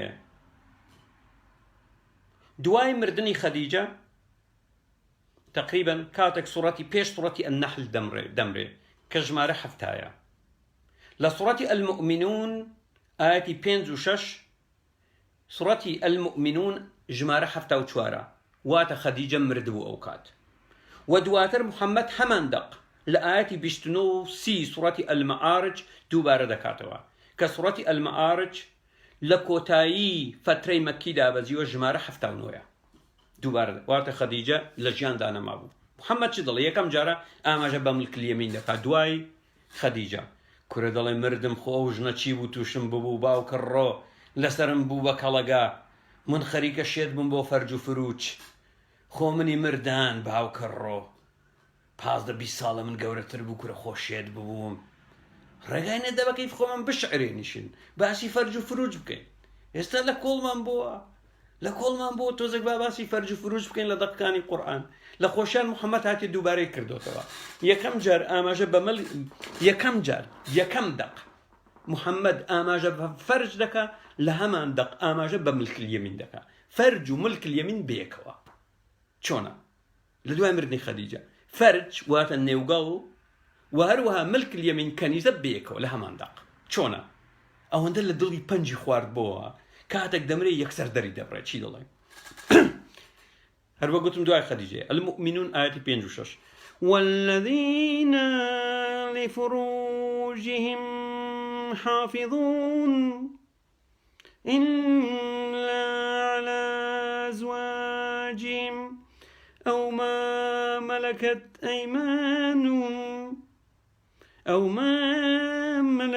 أيمانهم فإنهم غير ملومين. سيدكن ئەو پیاوانەی پارێزگاری لە چێریان دەکەن تەنها بۆ ژنەکانیان نەبێ و بۆ کەنیزەکانیان نەبێ ئەو کاتە لۆمەیان لێ ناکرێ. محەممەد دەست بەجێ ئامازە بە فەرج دەکات لە دوای مردنی خەدیجە فەرج ملک اليەمین یەکسەر فەرج ملک اليەمین لە هەمان دەق. زۆر میمە سەیریکەن یعنی کورە دڵی دڵم تەقی خۆ ژنەکەم لە ژیان داما بوو کاکە من ئازادیم لێ برابوو نەدیوەرم لە شەعر بۆ خۆم بشعرێنم باشە نەم دەتوانی بشعرێنم تەدەگەی وەکو کابرایەکی مراهق باشە وە لە خۆشیان محەممەد هاتیە هەمان دەقی ئەو دوو دەقی خوێنمەوە لە سوڕەتی ژمارە 79 لە ڕووی دابەزینەوە لە سوڕەتی ئەلمەعارج لە ئاەتی 29 دووبارە کردوتەوە والذين لفروجهم حافظون إلا على أزواجهم أو ما ملكت أيمانهم فإنهم غير ملومين واتا هۆی پیاوان ئەو پیاوانەی کە نێوگەڵی خۆیان دەپارێزن تەنها لە ژنەکانیان یا کەنیزەکانیان نەبێت ئەوانە لۆمە ناکرێن کەنیزە یەکەم جار هاتە ناومەوە کەنیزە کۆیلەیە بەڕێزان باشە کەنیزە کۆیلەیە هەر کۆیلەیە بەڵام ئەوی بۆ پێداویستی سێکسی خۆت بەکاری دەینی ئەو پێی دەوترێت ملکل یەمین باشە کۆیلەیە باشە دەڵێت ئەگەر سیر بکەن هەروە گوتم یەکسەر لە دوای مردنی خەدیجە لە هەمان ئاەتدا ئاماژە بە فەرج دەکا نێوگەڵ و ئاماژە بە کەنیزەک دەکا و لە خۆشە دووبارەشی دەکاتەوە ئاەتی 29 سوڕەتی ئەلمەعارج یەکەم جارە ئەوە محەممەد ئاماژە بە هەردووشی دەکات الطبري بزين شي ضل سبارة بو دقة وأنا بالفروج في هذا الموضع فروج الرجال وذلك أقبالهم طبري ضل كاتك دقة ضل فروج ما بستي لو موضع هذا ما بستي قلو جوني بياوا بيشوي بياو قلو جوني أو ما ملكت أيمانهم يعني بذلك إماءهم وكاتك ضلي تنها بوجنكانيان وكنيزكانيان نبي واتا كويلكانيان إماء كويليجن فإنهم غير ملومين لو مناكرين يقول فإن لم يحفظ فرجه عن زوجه وملك يمينه فإنه غير موبخ على ذلك ولا مذموم طلع اگر هاتو نێوگەڵی خۆی پیاو نێوگەڵی خۆی گەڵوگونی خۆی نەپاراز لە ژنەکەی یا بە ژنە کۆیلەکەی ئەوە لۆمە ناکرێت طبیعیە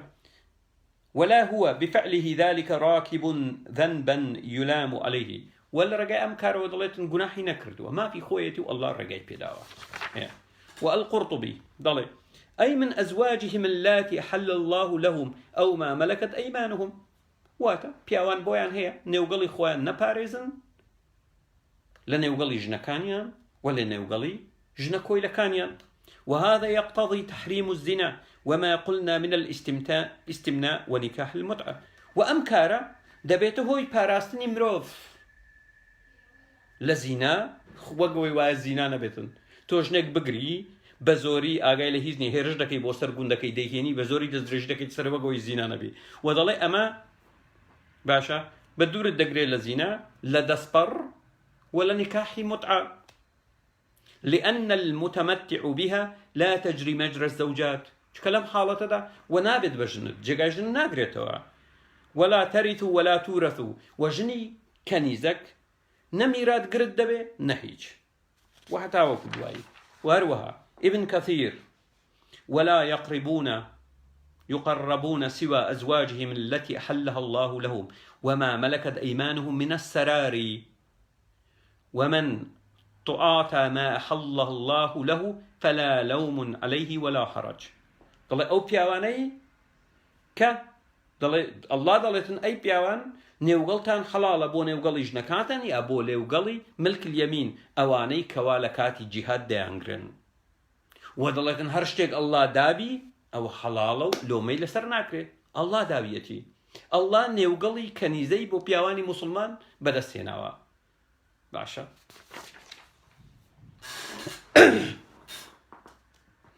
وشەی نیکاح لە قورئاندا 23 جار دووبارە بۆتەوە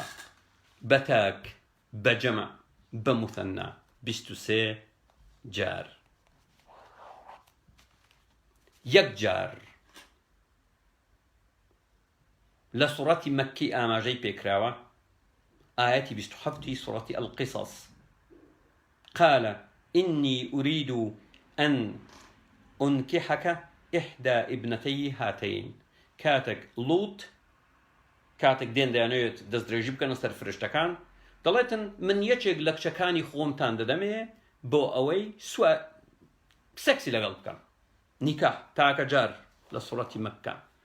لە 27 جار لە 87 سوڕەتی مەککە یەک جار باسی نیکاح کراوە 26 جار لە 27 سوڕەت مەدینە ئاماژەی پێکراوە لەگەڵ ئەوەش ئەگەر بیکەین بە ڕێژەی دەقەکانی مەککە بیکەین بە 3 بەش ئەوانی مەدینە 1 بەشە 3 بە 1 باشە 26 جار ببورن 23 جار ئاماژە بە نیکاح کراوە یەک جار تەنها یەک جار لە مەککە 22 جار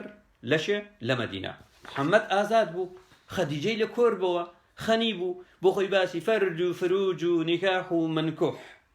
باشە ملک اليمین و عەبید و ئیسترقا بەکەی بخۆی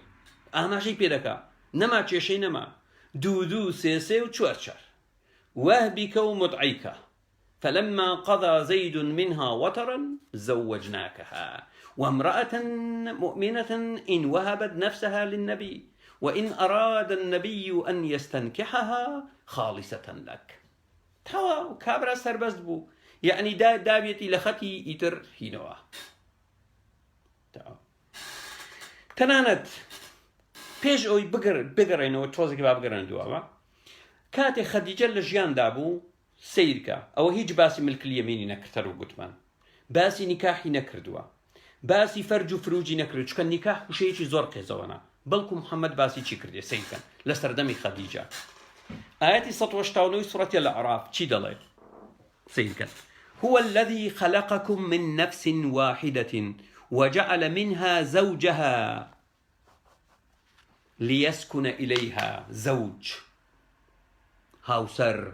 لسردمي خديجة سيدكن الله ايوي درس كرديا ليك نفس ولو نفسه هاوسركي واتا جني درس كرديا بو اوي لقلي دا بجي نك بو اوي سواري بيه ليسكن إليها باشا يا دل نواي بيبتو يا لقلي بجي باشا سيدكن زوجها خديجة كاتك لجيان دابوه زوجها باشا بابين وتناند لسورة الروم آياتي بشتويك كبونو من سورة الأعراف سيونوية لروي دابزينوا هروا قلتم تاوكو نزيك حفتا خديجة لجيان دابا بوا وهروها الروم آياتي بشتويك جمارة هشتا وشوارة دواي مردني خديجة هشتا محمد تبيني بشويش جوان آماجي بكردية ومن آياته أن خلق لكم من أنفسكم أزواجا زوج سيدك ويشك لآية كاني الله معجزة كاني الله نشانة كاني الله أويك لخدي خوتان أي بيوان جني درهناوا لتسكنوا إليها وويل قلي بون منبجين وجعل بينكم مودة ورحمة ولنوان جنو بيودا خوشويستي ورحمتي هنا وتآراوا سيدك أي دواتر بجين كاتك دشي بو مدينة بزاني دشي بو مدينة چي دروز دبي بيني من بزاني دشي بو مدينة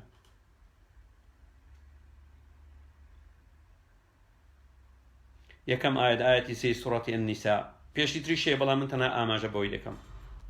سورة النساء جمارة نوت دوا لروي دابزينوا تكري با پنجم سورة دابندري لمدينة دا محمد داي بزان دوا ولا صالي سي كوشي دابزيوا چی دەڵێ ئاەتی سێ سوڕەتی النساء بەبەردێک چەند چۆلەکەیەک دەکوژی سەیریکەن وإن خفتم ألا تقسطوا في اليتامى أو يتيم كشي يتيم روي واتا كشي منال فانكحوا زواج بو بنكاح ما طاب لكم من النساء هر چندێک بۆتان لوا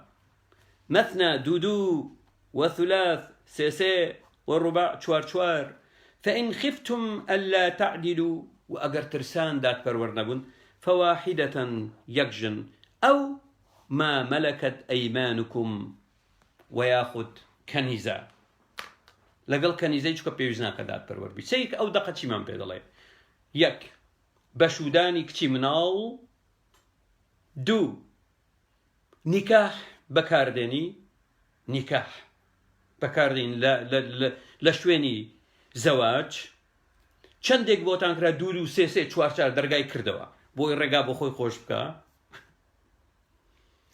ئەگەر هاتوو نەتانتوانی دادپەروەرن یەک ژن یاخود کەنیزەک مشکلە نییە کەنیزەک پێویست بە دادپەروەری ناکا سەرچاو بابين ابن كثير زين شي ضلي سبارت بما فإن خشيتم من تعداد النساء ألا تعدلوا بينهن فمن خاف من ذلك فيقتصر على واحدة أو على الجوار السراري أقد ترسان نتان تواني لقل جنانك روابن داد بروربن لنيوانيان أو يكجن وياخد چەند کەنیزەک کۆیلەی ژن بۆتان هەیە بۆچی بزانین کۆیلەی ژن بزانین بۆچی کۆیلەی ژن فإنه لا يوجب قسم بينهن چکە کەنیزەکان پێویست بۆ ناکە لەگەڵیان ڕەوابێ پێویست ناکە لەگەڵ ژنی خۆت بیدەبی دابەشکەی شەوەک بۆ تۆ شەوەک بۆ تۆ شەوەک بۆ تۆ شەوەک بۆ تۆ بەڵام کەنیزەک هەروەک ابن کەثیر دەڵێ پێویست ناکە کەنیزەک چکە مافی نییە ما في نية النساء دواتر دقيقتر آياتي بستشواري سورة النساء والمحصنات من النساء أو بيش قلوي استا محمد أروق بيني من مناو نكاح كوشيش زور قيزونا دو سي چوار باشا وملك اليمين لوجنا وستاوا زوقي هەڵساوە بۆ ژنانێکی خاوەن هاوسەر بۆ نمونە مێردەکەیان بگرێ لەبەر چاوی مێردەکانیان دەست درێژیان بکاتە سەر ئەمە مرۆڤێکی نەخۆش سەیریکەن بۆ نمونە جاروەیە بۆ نمونە دەستگا پاراستن مەبەستم دەستگا سیخوڕیەکان یا دەستگا جاسووسیەکان دەڵێنە پیاوێک ئەگەر اعتراف دەکەی بیکە ئەگەر ناژ نەکرد لە پێش تۆ ئاوا لێ دەکەین هەمان شتی کردووە والمحصنات آية بشتاري سورة النساء والمحصنات من النساء إلا ما ملكت أيمانكم كتاب الله عليكم وهمو جنانيشي خاون هاوسر ليتان حرامة تنها أو جن خاون هاوسرانا نبي ك ديان كان بكنيزة خوتان وات لبركاني جنگ لكاتي جهاد ديان جرن ديان هنن وأما الله لسرتاني نسيوا كتاب الله عليكم فرزيشي إلهية الطبري وهو أسباب نزول دله أبي سعيد الخدري قتي قال أصبنا نساء من صبي أوطاس لهن أزواج دله لكاتي شر حنين لأوطاس لموقعي أوطاس جنانك من بدزقر وبسبايا بدس هنا كمرديان هبو فكرهنا أن نقع عليهن بيما ناخوش بك سكسيان لقلبكن مرديان هي ولهن أزواج كمرديان هبو فسألنا النبي صلى الله عليه وسلم بيغمبر من برسيكوش من أوانا مرديان هي شون سكسيان لقلبكن بل بيغمبر أو دا قيدا بزان فنزلت أو دا قدا بزي والمحصنات من النساء إلا ما ملكت أيمانكم فاستحللنا فروجهن دڵێ ئەو پێغەمبەر ئەو دەقەی دابەزان لە ڕێگای ئەم دەقە نێوگەڵی ژنەکانمان حەڵال کرد باش وتەنانەت دەقێش هینتان بۆ دەینەوە تفسير الدر المنثور في التفسير بالمأثور الصيوطي چی دەڵێ واخرج الطبراني دڵێ الطبراني ئاماژەی پێکرێت لە ڕێگای ابن عباس دەستەربارەت بەم ئاەتە نزلت يوم حنين ڕۆژی شەڕی حنين دابەزی لما فتح الله حنينا كاتك الله فتحي حنيني كرت أصاب المسلمين نساء لهن أزواج مسلمانان جنانيشان قرت كمرديان حبو وكان الرجل إذا أراد أن يأتي المرأة وكاتك كاويش مسلمان ديوي سكس لقل جنك بكا كقرتويتي جنك ديقود قالت إن لي زوجا جنك ديقود مردم هيا أي هاوار مردم هيا فسئل رسول الله صلى الله عليه وسلم عن ذلك شون برشارنا پیغمبر کرد گوتیان ئەو هەندێک ژن دەمانوێت سێکسیان لەگەڵ بدەین دەڵێن مردمان هەیە فانزلت هذه الآية دەڵێ ئەم ئاەتە دابەزی والمحصنات من النساء إلا ما ملكت أيمانكم أو دەقە دابەزی يعني السبية من المشركين تصاب لا بأس بذلك واتە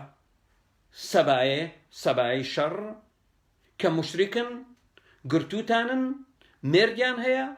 سێکسیان لەگەڵ بکەن لا بأس بذلك تشيك لو دانيا لقل يمكن دزرجي سكسي وهروها محمد لحزو آرز وكاني واوة الرويشتيا ناويشان لنا دقي خداي آياتي بشاري سورة النساء فما استمتعتم به منهن فآتوهن أجورهن فريضة هۆی پیاوانی سمێڵقوت هەر کاتێک بە نێوگەڵتان خۆشیتان لە نێوگەڵی ژنان وەرگرت کرێکانیان پێ بدەن لە ڕابردوو باسمان کردێت نایە مەسەرە ئەو بابەتە و تەنانەت دواوەتر ڕۆیشتیە بێجگەلەوەی ژنانێک کە مێردیان هەیە دەست درێژیان دەکاتە سەر و ژنانێک کە مێردیان هەبووە مێردەکانیان بە ئازار و ئەشکەنجە دەکوژێ وەکو کینانە و هەمان شەو دەست درێژی دەکاتە سەر سەفیە و ژنانێک کەوا وەکو ڕەیحانە قەوم و قیلەی هەموو دەکوژێ بەنی قوڕەیدا دەست درێژی دەکاتە سەر و ژنانێک کەوا بۆی دێتن دەست درێژی دەکاتە سەر و داوا لە ژنانێک دەکا بەڵکو محەممەد واوەتر چووە لە غەریزەکانی لە هەوەس باسەکانی تەنانەت دڵی دەچێتە ژنی زەید بن الحارثە کەوا کوڕی متەبەنی خۆی دەبێت وەکو دەڵێ فەلەما قەضا زەید منها وەترا زەوەجناکەها بزانە بۆ خۆی زەواج بەکاردێنی بەڵام لە دەخکانتر نیکە سەیرە خدایەک خەمی نێوگەڵی پێغەمبەرەکەی بی لەگەڵ ئەوەش پێغەمبەرەکەی دەڵێ منیش تەنها وەکو ئێوە بەشەرم بەڵام هەمیشە دەخکانی خەمی نێوگەڵی پێغەمبەرەکەی بی و تەبەنی حرام بکە لەگەڵەوەش تەبەنی هیچ دەرە ڕووزیانێکی نییە بەڵکو کارێکی زۆر مرۆڤانەیە بەڵام نەیتوانی وەک کۆیلایەتی حرام بکە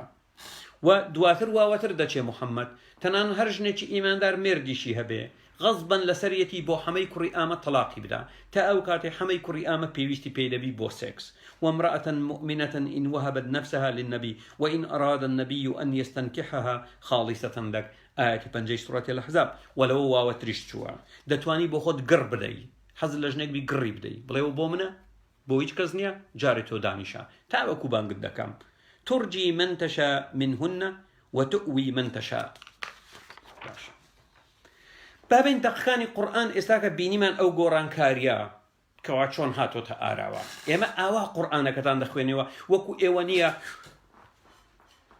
بسم الله الرحمن الرحيم قل هو الله أحد الله الصمد لم يلد ولم يولد ولم يكن له كفوا أحد الله أكبر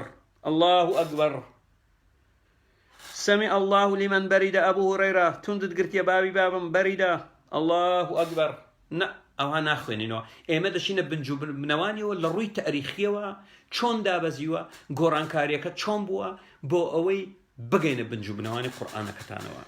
دەقەکانی قورئان دەربارەی کۆیلایەتی کۆیلە لە مەککە لە سەردەمی خەدیجە یەک دەق دادەبەزێ سەبارەت بە کۆیلە بەڵام لەبەر ئەوەی لە ئاینی مەسیحی بە کۆیلەکردن تا ڕادەیەکی زۆر حرام کراوە چکە دوای شۆڕشی سپارتاکۆس بووە محەممەد یەک دەقدا دەبەزێنی لە سەردەمی خەدیجە کاتێک لە ژیان دەبێت لە ژێر تەئسیری خەدیجە کە داوای ئازادکردنی کۆیلە دەکات کە ئەویش تەنها لە ئاەتی 12 سوڕەتی ئەلبەلەد دەڵێ وما ئەدراکە مە العەقەبەت فەک ڕەقەبەت و تۆ چوزانی بەربەستەکان بۆ ڕزگاربوون چییە ڕزگارکردنی کۆیلەیەک ئاەتی 12 سوڕەتی ئەلبەلەد لە ڕووی دابەزینەوە سوڕەتی بەلەد ژمارە 35 ئەو کات خەدیجە لە ژیاندا بوو یەکەم ئاەتە لە قورئاندا باسی کۆیلە دەکات وەتاکە ئاەتە کە سەبارەت بە کۆیلە لە سەردەمی خەدیجە دابەزیوە بەڵام ئەو کات محەممەد نە کۆیلەی هەبوو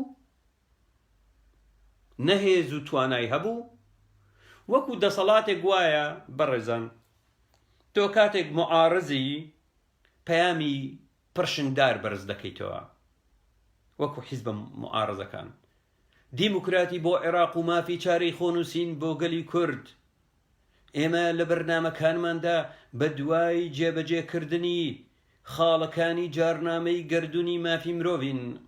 و هەروەها پاراستنی ژینگە بیمەی بێکاری یا کاری گونجاو بۆ گەنجان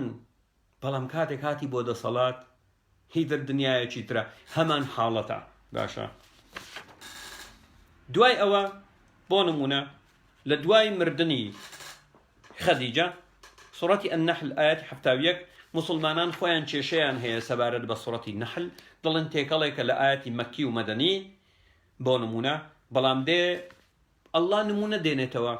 لە ئاەتی 71 سوڕەتی نەحل کە لە ڕووی ژمارەی دابەزینەوە هەفتایە دەڵێ والله فضل بعضكم على بعض في الرزق الله هەندێکتانی پەسند کردووە بەسەر هەندێکتر لە ڕووی ڕزقەوە فما الذين فضلوا برادي رزقهم على ما ملكت أيمانهم فهم فيه سواء. آية أوي الله رزقي بيداوا رزقكي بشداري بيدكا لقل ملك اليمين لقل كويلا لقل كنيزك نمونة دينتوا وات الله لم دقيدا دلتن خاون كويلا تواناي هي هيزي هي رزقي هي ملك اليمين يا كويلا توا ده صلاتي هي تشينيا وهروا القرطبي بونمونا تفسيري كري بلان بيوزناكا بونمونا أو دقة بازور بعد بيدانش بويك ودل هذا على أن العبد لا يملكه وام آياتا بيمان دلي هروك القرطبي دلي كسي كويلا هيز ده صلاة تشينيا وخاون هيزنيا وهروا على آيات حفتة وبينش ملك اليمين يا عبد يا رق هميان بيق مانادن آيات حفتة وبينش سورة النحل دلي ضرب الله مثلا الله نمونه دهينيتوا عبدا مملوكا لا يقدر على شيء ومن رزقناه منا رزقا حسنا أو دقدلي الله نمونه دهينيتوا كويليكا كوا خاوني هي ده صلاتي بسر هيج تقناشي وكسك كوا رزق من بيدا ورزقي شي باش الله دلي من خلقم كردوا بكويلا خلقانيشم كردوا بوي كوا خاون كويلا بن بكرتي مختصري باشا بكرتي مختصري أو دقة ومن بيد الله وتناند القرطبي لتفسير أم آيات هذه صفة مملوك لا يقدر على شيء من المال ولا من أمر نفسه وإنما هو مسخر بإرادة سيده. القرطبي دلي أما صفتي كويليا كدا صلاتي بسر هيجتك ناشد ودا صلاتي بسر بارا ناشد ودا صلاتي بسر خودي خوشي ناشد بلكو دستموي قوركيتي سيدكيتي. ولهذا قال أصحابنا وهر لبرأوا يا وراني إيمد دلين القرطبي لا تجب عليه عبادة الأموال من زكاة وكفارات لبرأوا لسر كويلا نية كزكاة كفاري بكاتن بهي جورك شكي خوينيا هيج تجي خوينيا دواتر شي دلين ولا من عبادات الأبدان ما يقطعه عن خدمة سيده كالحج والجهاد غير ذلك. وتنانت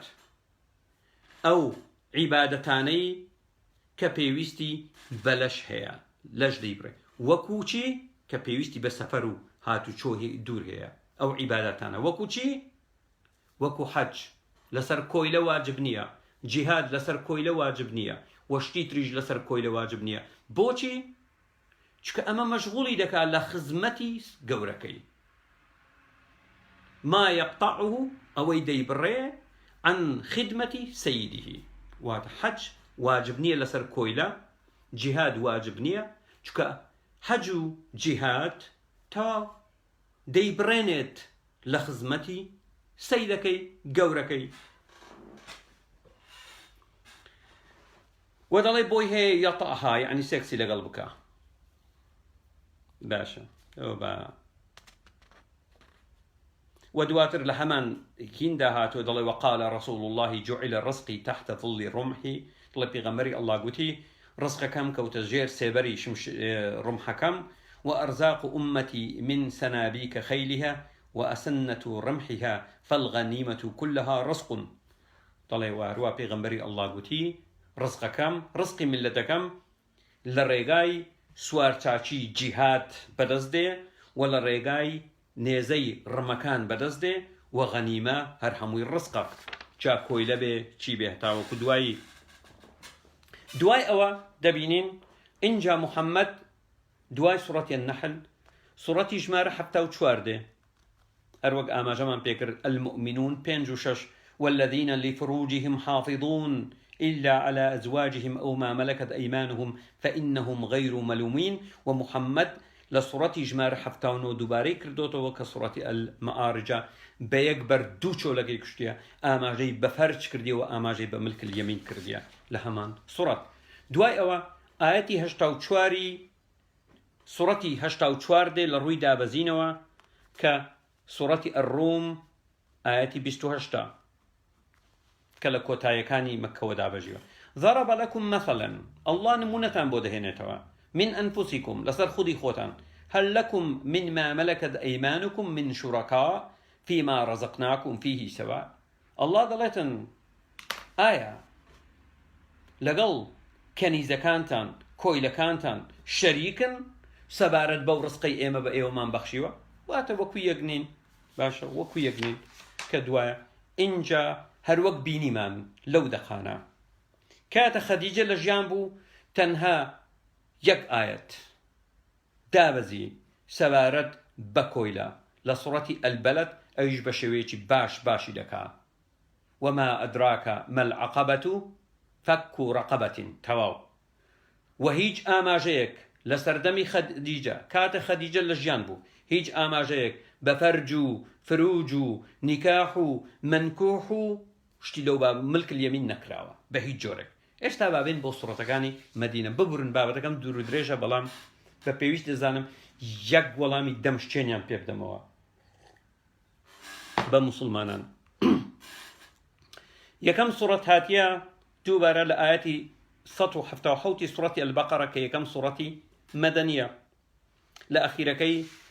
بۆ نمونە لە سوڕەتەکە لە دەقەکە دەڵێتن ئاەتەکە ئاەتی 177 سوڕەتی ئەلبەقەرە لەیسە البر أن تولوا وجوهكم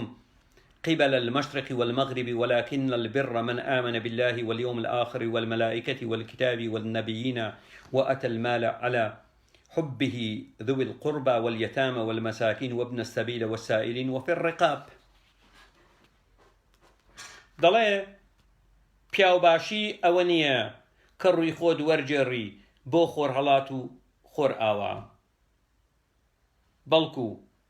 ئینسانی باش ئەوەیە کە ئیمان دێنێ بە ئەڵڵا بە ڕۆژی ئاخیر بە مەلائیکەت بە پەرتووکە ئاسمانیەکان بە پێغەمبەرەکان و ئەوەی پارە دەبەخشێ بە حوبی دڵی خۆی بۆ کەسانی نزیکی بۆ یەتیم بۆ هەژاران بۆ سوالکەران بۆ ئەوانەی پرسیار دەکەن و هەروەها لەمل کە دواتر واتە ئازادکردنی کۆیلە. باشە بابێن بزانین ئەمە هەتا چێ دەمینێ. باشە دواتر یەکسەر ئەو کات دەبینین لە سوڕەتی بەقەرە هێشتا محەممەد کۆیلەی نەبووە. ئەوە زۆر گرنگە پێویستە بزانن. لە سوڕەتی ئەلبەقەرە محەممەد تازە هاتووە بۆ مەدینە هێشتا شەڕی نەکردووە کۆیلەی نەبووە دروشمی بریقەدار دەڵێتەوە بۆی خەڵک ئاوری لێ بداتەوە. دواتر یەکسەر هەر لە دوای ئەو سوڕەتە سەیریکەن 177 سوڕەتی بەقەرە کاتێک دەڵێتن چاکە ئەوەیە ئیمان بە ئەڵڵا بێنی ئەڵڵا ئاماژە بەخۆی ناکە من ئامەنە بالله بەخۆی ناکە ئیمان بە ئەڵڵا بێنی ڕۆژی ئاخیر فریشتەکان کتابەکان اینجا دواتر پێغەمبەرەکان و هەروەها پارە ببەخشی بە دڵی خۆت بۆ کەسان یەکێک لەوانە لە ڕێگای ڕزگارکردنی مل واتە کۆیلە. یەکسەر دوای ئەو ئاەتە ئاەتی 178 چی دەڵێ؟ يا أيها الذين آمنوا يكتنك هينم خوارت يا أيها الذين آمنوا كتب عليكم القصاص في القتلى الحر بالحر والعبد بالعبد والأنثى بالأنثى. لولا دري پیاوچاچی ئەوەیە پارە سەرفکەی لە پێناو ئازادکردنی کۆیلە چکە هێشتا نەبوو بە خاوەن کۆیلە دەقی دواتر یەکسەر هاتی کۆمەلگای دابەش کردێ بۆ 3 توێش مرۆڤی ئازاد پیاوی ئازاد مرۆڤی کۆیلە ژن. ئەی ئیمانداران ئەڵڵا فەرزی کردووە لەسەرتان سەبارەت بە تۆڵەکردنەوەی خوێن ئازاد پیاوی ئازاد بەرامبەر بە ئازاد ژن بەرامبەر بە ژن کۆیلە بەرامبەر بە کۆیلە. واتە ئەگەر پیاوێکی ئازاد کۆیلەیەکی کوشت ناکوژرێتەوە پێی دەڵێ نرخەکەی چەندە لە بازار پێی دەدەین بەڵام ئەگەر کۆیلەیەک پیاوێکی ئازادی کوشت دەکوژرێتەوە پیاوێک ژنێکی کوشت ناکوژرێتەوە پیاوی ئازاد دەڵێ نرخەکەی چەندە لە بازار پێی دەدەین بەڵام ئەگەر ژنێک پیاوێکی ئازادی کورد دەکوژرێتەوە. سەیری ئەم کارە ساتەی کۆمەڵگە ئەم ئاەتە فەرزە فەرز وەک دەڵێ کوتیبە عەلەیکم الصیام واتە بە ڕۆژبوونتان لەسەر فەرز کراوە چکە جارێکیان کاک هین یونس ڕاوی گوتی کوتیبە بە مانای فەرز نایە خەریک بوو بیخۆن ئەو پڕ ئیهانەتان کرد ومن لەگەڵ کاک یونس ڕاوی نیم چکە کوتیبە ینی فەرز کوتیبە عەلەیکم الصیام واتە ڕەمەزانتان لەسەر نووسراوە فەرزە کوتیبە عەلەیکم القتال واتە جیهادتان لەسەر نووسراوە كتب عليكم القصاص في القتلى الحر بالحر والعبد بالعبد والأنثى بالأنثى أو آية نابي نسخ به ونسخ جنية دروج مكان شك آية محكمة والطبري دلي كتب عليكم أي فرض عليكم توا محمد سسباندويتي أما فريزيتي خداية لقرآنك سباندويتي نكتنها حرامي نكردوا بلكو سپاندویەتی لە قورئانەکەی کەوا کۆمەلگا دەبێ بە سێ بەشەوە بەشێکیان پیاوی ئازاد کۆیلە بە پیا و بەژن وە ژنی ئازاد و ئاەتی 221 البقرة دەڵێ ولا تنكحوا المشركات حتى يؤمن ولا أمة مؤمنة خير من مشركة ولو أعجبكم ولا تنكحوا المشركين حتى يؤمنوا ولا عبد مؤمن خير من مشرك ولو أعجبكم ضليتن هي بياواني مسلمان نكاحي جناني مشرك مكان وبلكو كويليتي جني إيماندار باشترا لجنيتي مشرك تناند أجر هاتو سرسامي جنا مشرك كبن وهروها بنسبة بياوانيش همان شد لێرەدا دووبارە شتێکەیە بەناوی کۆیلە لە قورئاندا جێگای گیراوەتەوە نەیگوتی حراممان کردووە باشە نەیگوتی حراممان کردووە دواتر بابین بۆ سوڕەتی الأحزاب سوڕەتی الأحزاب لە ڕووی دابەزینەوە ژمارە 90 چوارەم سوڕەتی مەدینەیە محەممەد تەواو ڕێگای خۆش کرد ئێستا خەریجی نێوگەڵی دەبێ لێرەدا خەریجی نێوگەڵی دەبێ أو دقانة دادة بزيني خزمت بنيو قلبك يا أيها النبي هوي بيغمر إنا أحللنا لك أزواجك اللاتي آتيت أجورهن أي بيغمر إما أو جناني تومان حلال كرد ككريكانيان الدعوة وما ملكت يمينك وهروها كنيزة كانت مما أفاء الله عليك أو كنيزاني الله بوتويان دابين كردوا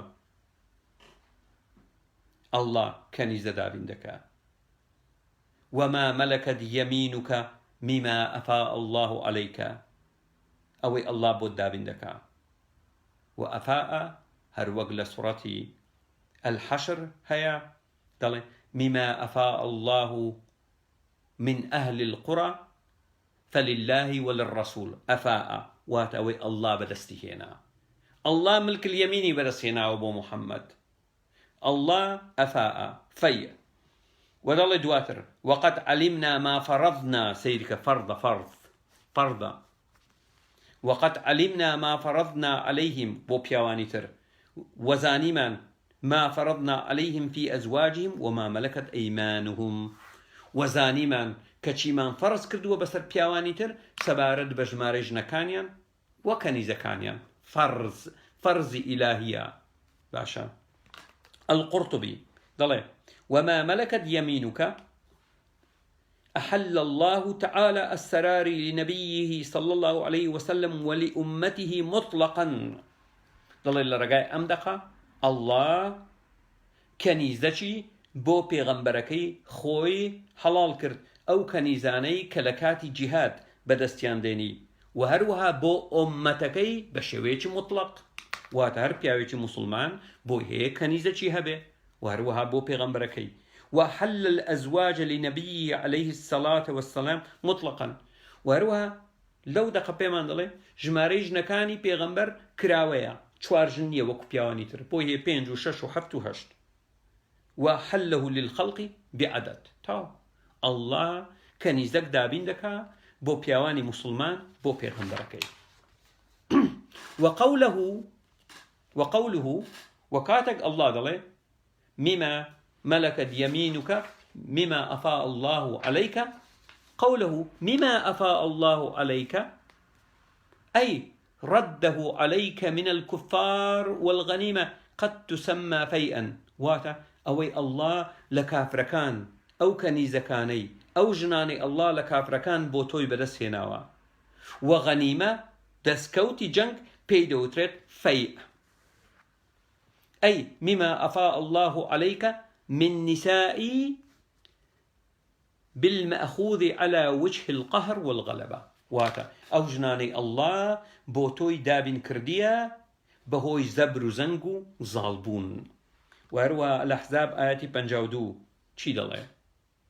لا يحل لك النساء من بعد ولا أن تبدل بهن من أزواج ولو أعجبك حسنهن إلا ما ملكت يمينك. دەڵێ ئەی پێغەمبەر بۆت نییە هیچی ترش نەکانت ئاڵوگۆڕ پێ بکەیت تەنها کەنیزەکانت نەبێ بۆت هەیە ئاڵوگۆڕیان پێ بکەیت. باشە بۆت هەیە ئاڵوگۆڕیان پێ بکەیت. وهروەها ئاەتی 55 سوورەتی الأحزاب هەموو دەقەکان سەبارەت بەوانە دەخوێنینەوە. لا جناح عليهن في آبائهن ولا إخوانهن ولا أبناء إخواتهن ولا نسائهن ولا ما ملكت أيمانهن. چ کەسێک بۆی هەیە بۆ نمونە ژنانێک بۆیان هەیە سیمای خۆیان بۆ نمونە خۆیان حیجاب نەکەن لای چێ؟ دڵێ لای باوکانیان، لای براکانیان، لای مناڵانی خوشکەکانیان، لای ژنانی تری پیاوەکە وە کەنیزەکانیش ئاساین بچن کەوا خۆیان بەرامبەریان دانەپۆشن. باشە ئەمە هەمووی تەشریع دایناوە کە چۆن ڕێک بخا کەنیزەک چی بکات چی نەکا. تەحریم کراوە لەشوێ تەحریم کراوە. آية 59 سورة الأحزاب يا أيها النبي قل لأزواجك وبناتك ونساء المؤمنين يدنين عليهن من جلابيبهن ذلك أدنى أن يعرفن فلا يؤذين. طلع أي پیغمبر بجنة كانت وقت كانت وجناني إيمان دار بڵێ كسري خويان دا بوشن أو حجابي استا تاوك دوایی بۆ ئەوەی بناسرێنەوە بۆ ئەوەی ئازار نەدرێن. سەیریکە دەقەکە تەوزیهی چێیە؟ ژنەکانی محەممەد، کچەکانی محەممەد و نیساء المؤمنین. نیساء المؤمنین ژنانی ئازادی ئیماندار دەگرێتەوە. قورطبی بزانین چی دڵێ؟ ذلك أدنى أن يعرفن أي الحرائر حتى لا يختلطن بالإماء. دڵێ ئەمە تەنها بۆ ژنانی ئازادە بۆ ئەوەی کاتێک دەستنە دەرەوە بۆ مەوزوعی گوکردن ژنان ئەسبابی نزول نامێ ئاماژەی پێ بکەم. ژنان ئاودەستیان نەبوو، پیاوان نەیانبوو، شەوانە دەرەچوون. کاتێک دەرەچم خوێڕیەکانی مەدینە هەریاوەرەکانی محەممەد شەڕیان بە ژنان دەفرۆشت. ئەم دەقە دابەزیوە بۆی ژنانی ئیماندار خۆیان داپۆشن و ژنانی کۆیلە کەنیزەک خۆیان دانەپۆشن بۆی بناسرێنەوە بۆی ئازار نەدرێن. دەڵێ ذلك أدنى أن يعرفن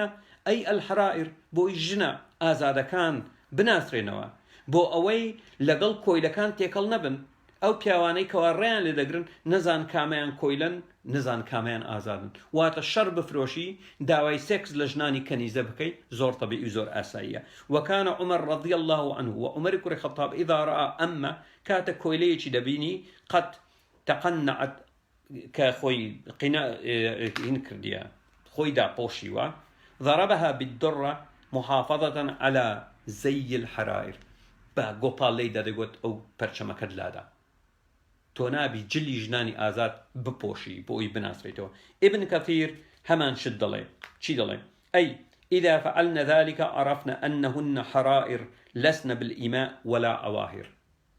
دەڵێ واتە ژنانی ئیماندار کاتە خۆیان دادەپۆشی دەردەچوون خەڵک دەیانزانی ئەمانە ژنانی ئازادن، ژنانی ئیماندارن و ژنانی کۆیلەنین و ژنانی لەشفرۆژنین. و هەروە تەبەری هەمان شت دەڵێ بانینە سەر. دواتر لە ڕووی دابەزینەوە ژمارە 92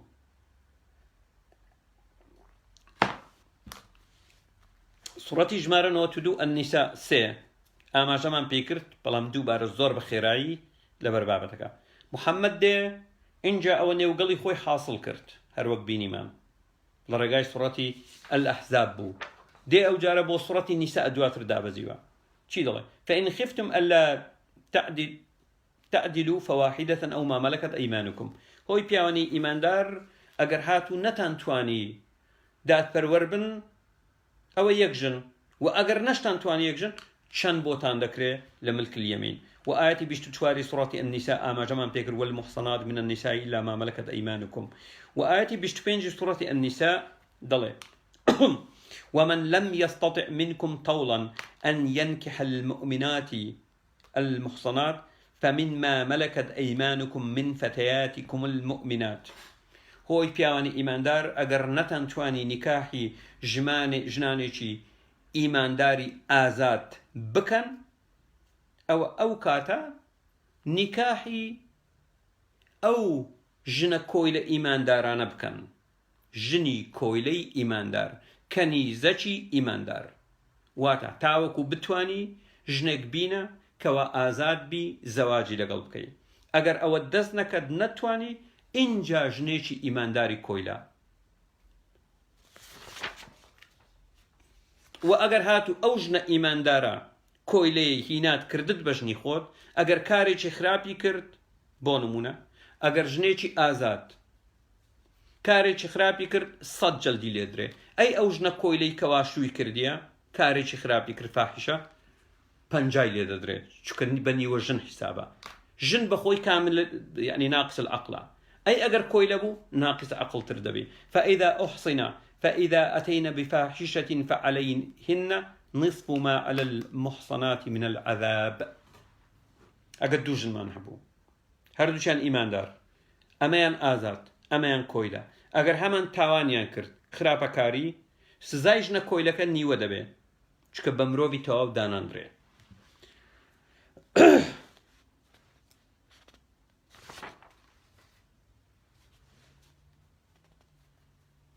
آياتي نوتدوي سورة النساء كفارة أجر كسيك بكجي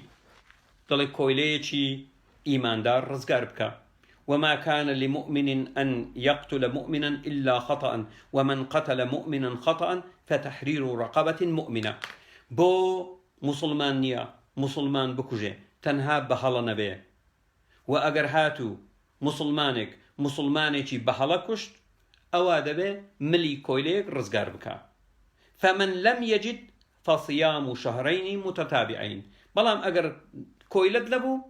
أو شي دو مانغ لسريك بروج جوا ليرش مشروطة دبي إيمان دار بي باشا كويليش إيمان دار. آياتي سويتي سورة النور وقل للمؤمنات أو دقتي دلتن دوبار النور لروي دابزين وسط دوا دلي أي محمد بجناني إيمان دار بلي كتشاوي خويان نزم بكن وبارزغاري لفروج خويان بكن ويحفظن فروجهن وزينتي خويان نشان مدن. تنها بويان هي زينتي خويان لاي باوچان و بران ويشك لواني كبوي هي زينتي خويان نشان مدن أو ما ملكت أيمانهن. تنها لايچه كويلة كان نبي كويلة ليردا بوجنان بمعنى كاوي كويلش دقريتوا وجني كويلش دقريتوا زور طبيعي رخصاري خويان نشان مدن جناني إيمان دار. وآيات السيودوي سورة النور وانكحوا الأيام منكم الصالحين من عبادكم وإمائكم. بيمان دلتن بياوي كويلة بوجني كويلة باشا بو هاو سرجيري وأويش دبي الرزامندي سيدك يعني قورك يوربقري كهاو سرجيريان لقلبك وبياوي آزاد بوجني آزاد أم دخل بيمان دلتن.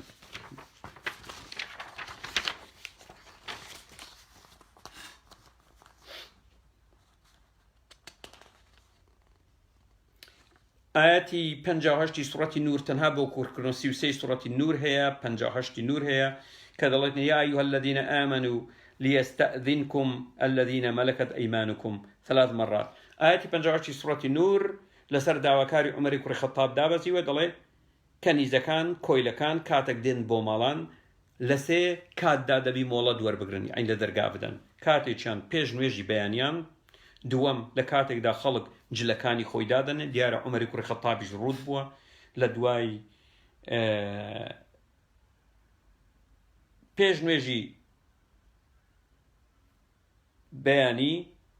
وني وروان كات خلق جلي خوي دادن ودواي نويجي إيشايان دبي مولا دور بقرن تنظيمي كردية كواتشون ملك اليمين شون معاملة بكار وقت دبيهم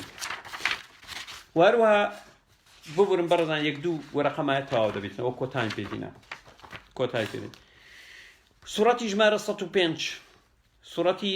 جمارة 105 سورة المجادلة آياتي سيوتشوار والذين يظاهرون من نسائهم ثم يعودون لما قالوا فتحرير رقبة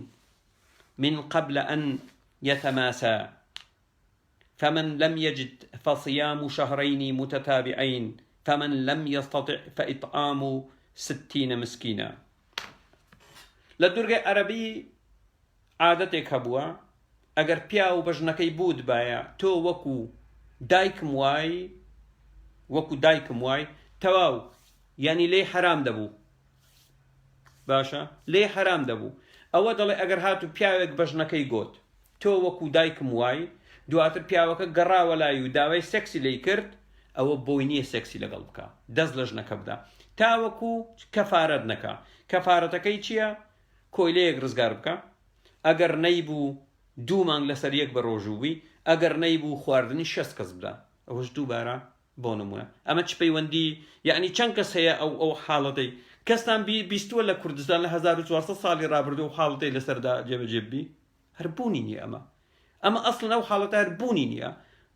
بڕوا ناکەم لە دوای ئەسبابی نزول یەک کەس ئەو ئاەتی لەسەر جێبەجێ بوو بێ یەک کەس ئەو ئاەتی لەسەر جێبەجێ بووی خۆ مۆزوعەکە نە تەلاق و نە هیچ تەنها دیاردەیەک بوو لە دوورگەی عەرەبی ناسراو بووە دواتر ئۆپشن دەداتێ دەڵێ یا ملی کۆیلەیەک یا 2 مانگ بە ڕۆژوو بوون یا 6 نانی 6 کەس هێژار بدە کۆیلەکە قیمەتی جاتربی کۆیلەکە ڕزگار ناکەی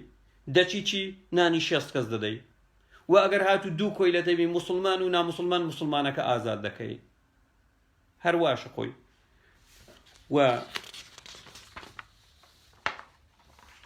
سوڕەتی المائدە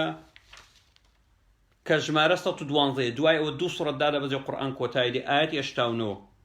ئەی ئەگەر سوێندت خوارد و لە سوێندەکەت پەشیمان بوویتەوە دووبارە فكفارته إطعام 10 مساكين ئەگەر سوێندت بە ناوی ئەڵڵا خوارد و پەشیمان بیتەوە کولفەکەی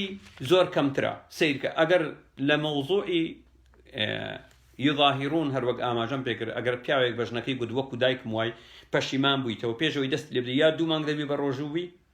یا کۆیلەیەک ڕزگار بکەی یا 6 کەس دەرخوارد ئەی ئەگە بە درۆ سوێندت بە ئەڵڵا خوارد و پەشیمان بیتەوە پێویستی بە کەمتر هەیە ئەڵڵا 10 کەس خواردن بدە یا کۆیلەیەک ڕزگار بکە یا 3 ڕۆژ بە ڕۆژوو بە نەک 2 مانگ ئەویان 2 مانگ بوو ئەمە 3 ڕۆژە ئەڵڵا بێقیمەتە ئەم ئەڵڵا بێقیمەتە لە ئیسلام باشە ئەوەش دووبارە ئۆپشنی داناوە یا ئەوە یا ئەوە یا ئێ باشە من چی دەکەم 10 کەس خواردن دەم کۆیلەیەک بەهاترە نەیگوتی دەبی کۆیلەیەک ڕزگار بدەیت 10 کەس 3 ڕۆژ بە ڕۆژی دەم بدەیت کۆیلە پارە دەگات چۆن کۆیلە ڕزگار ئەو خۆی دەڵێ ئەو باشە ئەو ئەویتریان ئاەتی 113 کە لە دوای ئەوە یەک سوڕەتی 113 لە دوای ئەوە یەک سوڕەتی دەدابێت قورئان کۆتایی تێدەێت دەڵێ آية شيء سورة التوبة إنما الصدقات للفقراء والمساكين والعاملين عليها والمؤلفة قلوبهم وفي الرقاب صدقة زكاة مسلمانان بۆ هەژاران و فقراء و مەساکین و ئەوانەی ئیشی لەسەر دەکەن کۆ دەکەنەوە و بۆ کەسانێکە بۆ ئەوی دڵیان بۆ ئیسلام نەرم بێ و هەروەها بۆ مل باش بەڕێگای ئەوانەوە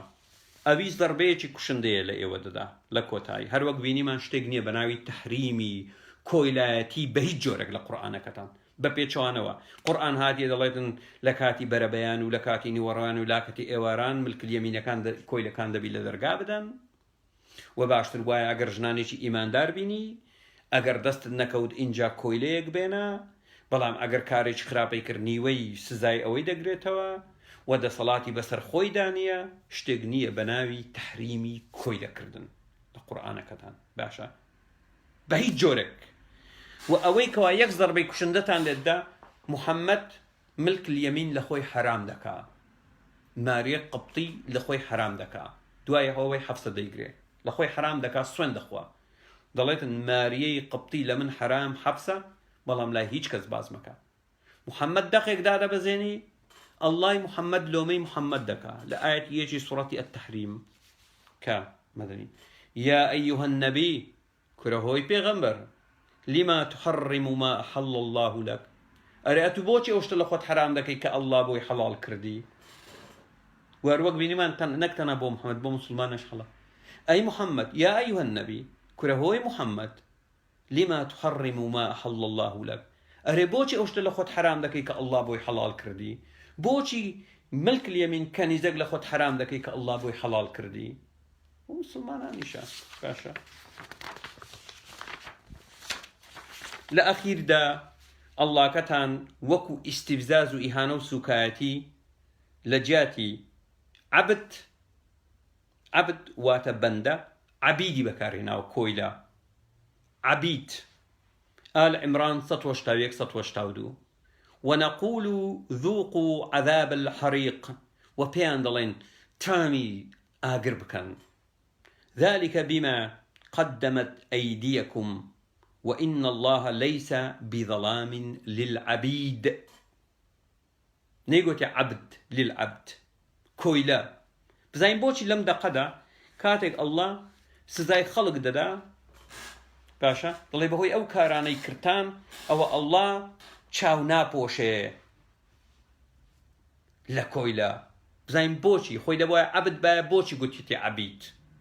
بۆ نمونە عەبدوڵڵا عەبد بەس لێرە دەڵێ للعەبید عەبید یعنی کۆیلا ابن كثير بزانین چی دەڵێ يقال لهم ذلك پێیان دەڵێ عەبید تقريعا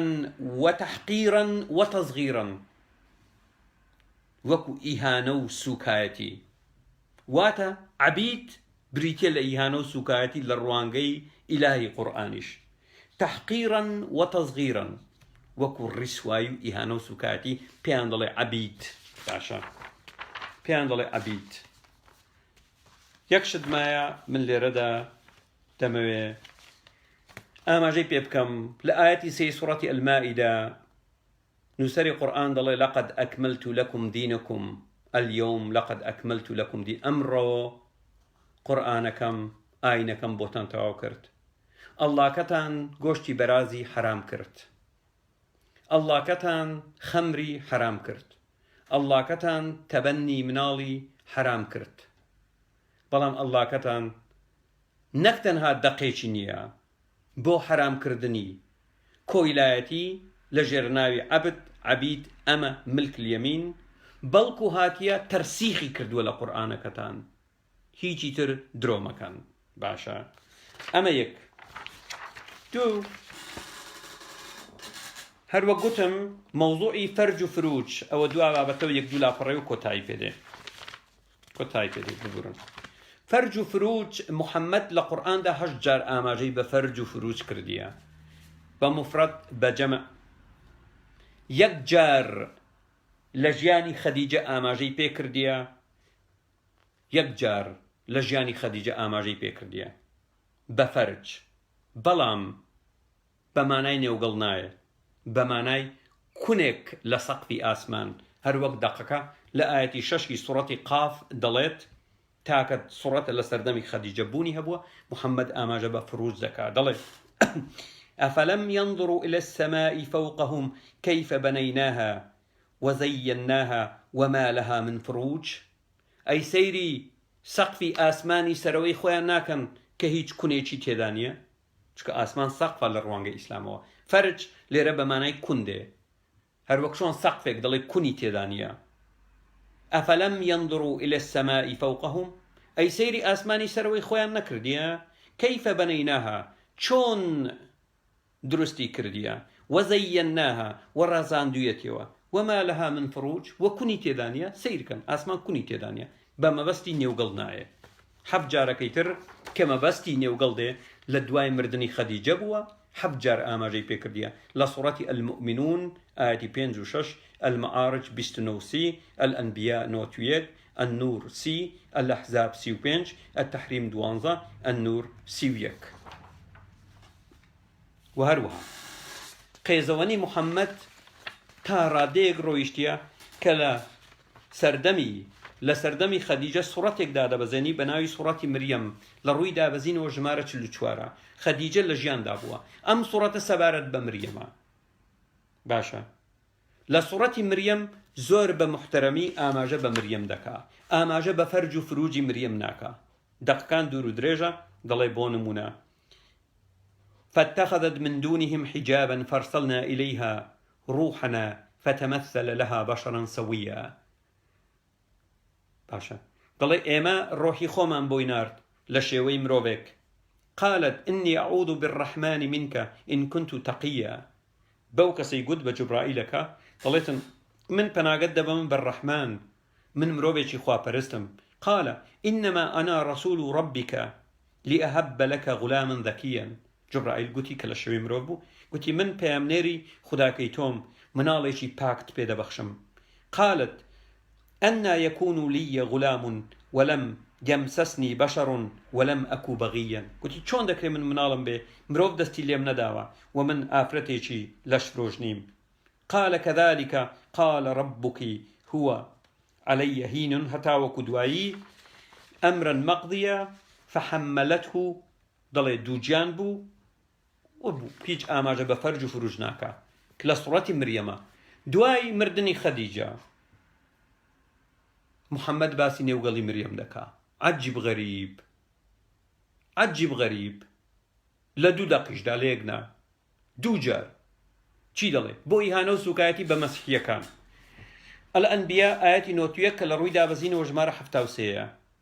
والتي أحصنت فرجها فنفخنا فيها من روحنا مريم كتشي عمران دايج عيسى كبارزغاري لنيوغلي خوي كرد وشاهينك أو أبو فومان كردناويوا ولا دقيش تردا لآياتي دوانزي سورة التحريم كوا لمدينة داي بزاندوا رق ضلي فومان كردني وقلبيوا ومريم ابنة عمران التي أحسنت فرجها فنفخنا فيه لو فيها واتناولشي لير فيه واتلني وقلي من روحنا ومريم كتش عمران كبارزغاري لني وقلي خوي كرد روحي خومان فو كردني وقليوا فرج باشا زور دم بيز بو لدوين بردني خديجة بيويستي بە تاکتیک و شتیوانە نەبووە بە هیچ جۆرێک لێرەدا کۆتایی بە بابەت دێنین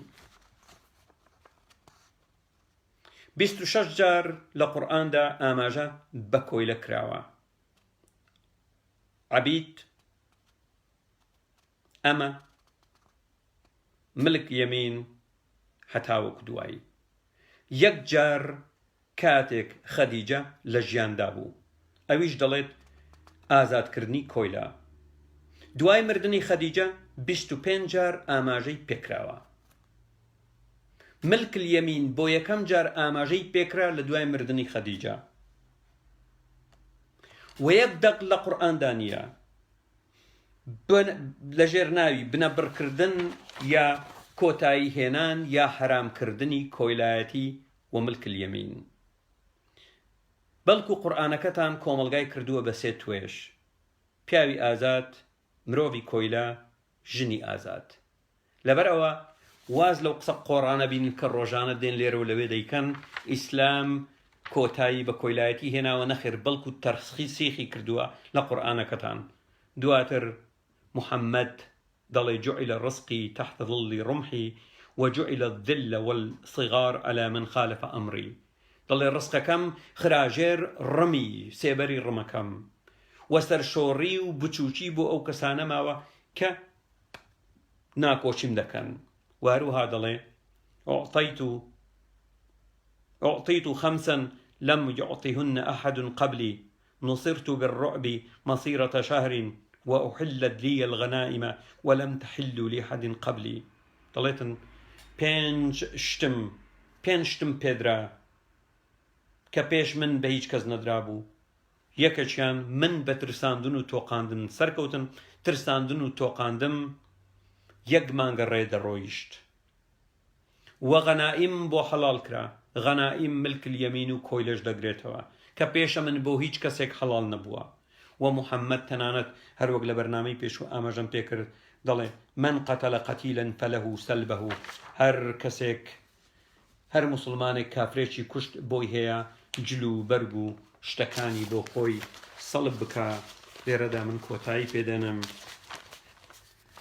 هیوادارم بابەتەکە سوودی هەبێ و وەڵامێکی دەمشکێن بێ بۆ موسڵمانەکان هیوادارم شێری ئەو بابەتە زۆر بکەن دەبینن کەوا ئەم قورئانە جارێکەوە باشترین بەڵگەیە کە مەوزوعەکە خەدیجە بووە مەوزوعەکە نە ئەڵڵایە و نە ناسخ و مەنسوخە نە تەڕەماش و ترخێنەیە نە هیچە ئەگەر یەک دوو بەڕێزی خۆمان بیانەوەی قسە بکەن من بە خۆشحاڵیەوە وەریان دەگرم.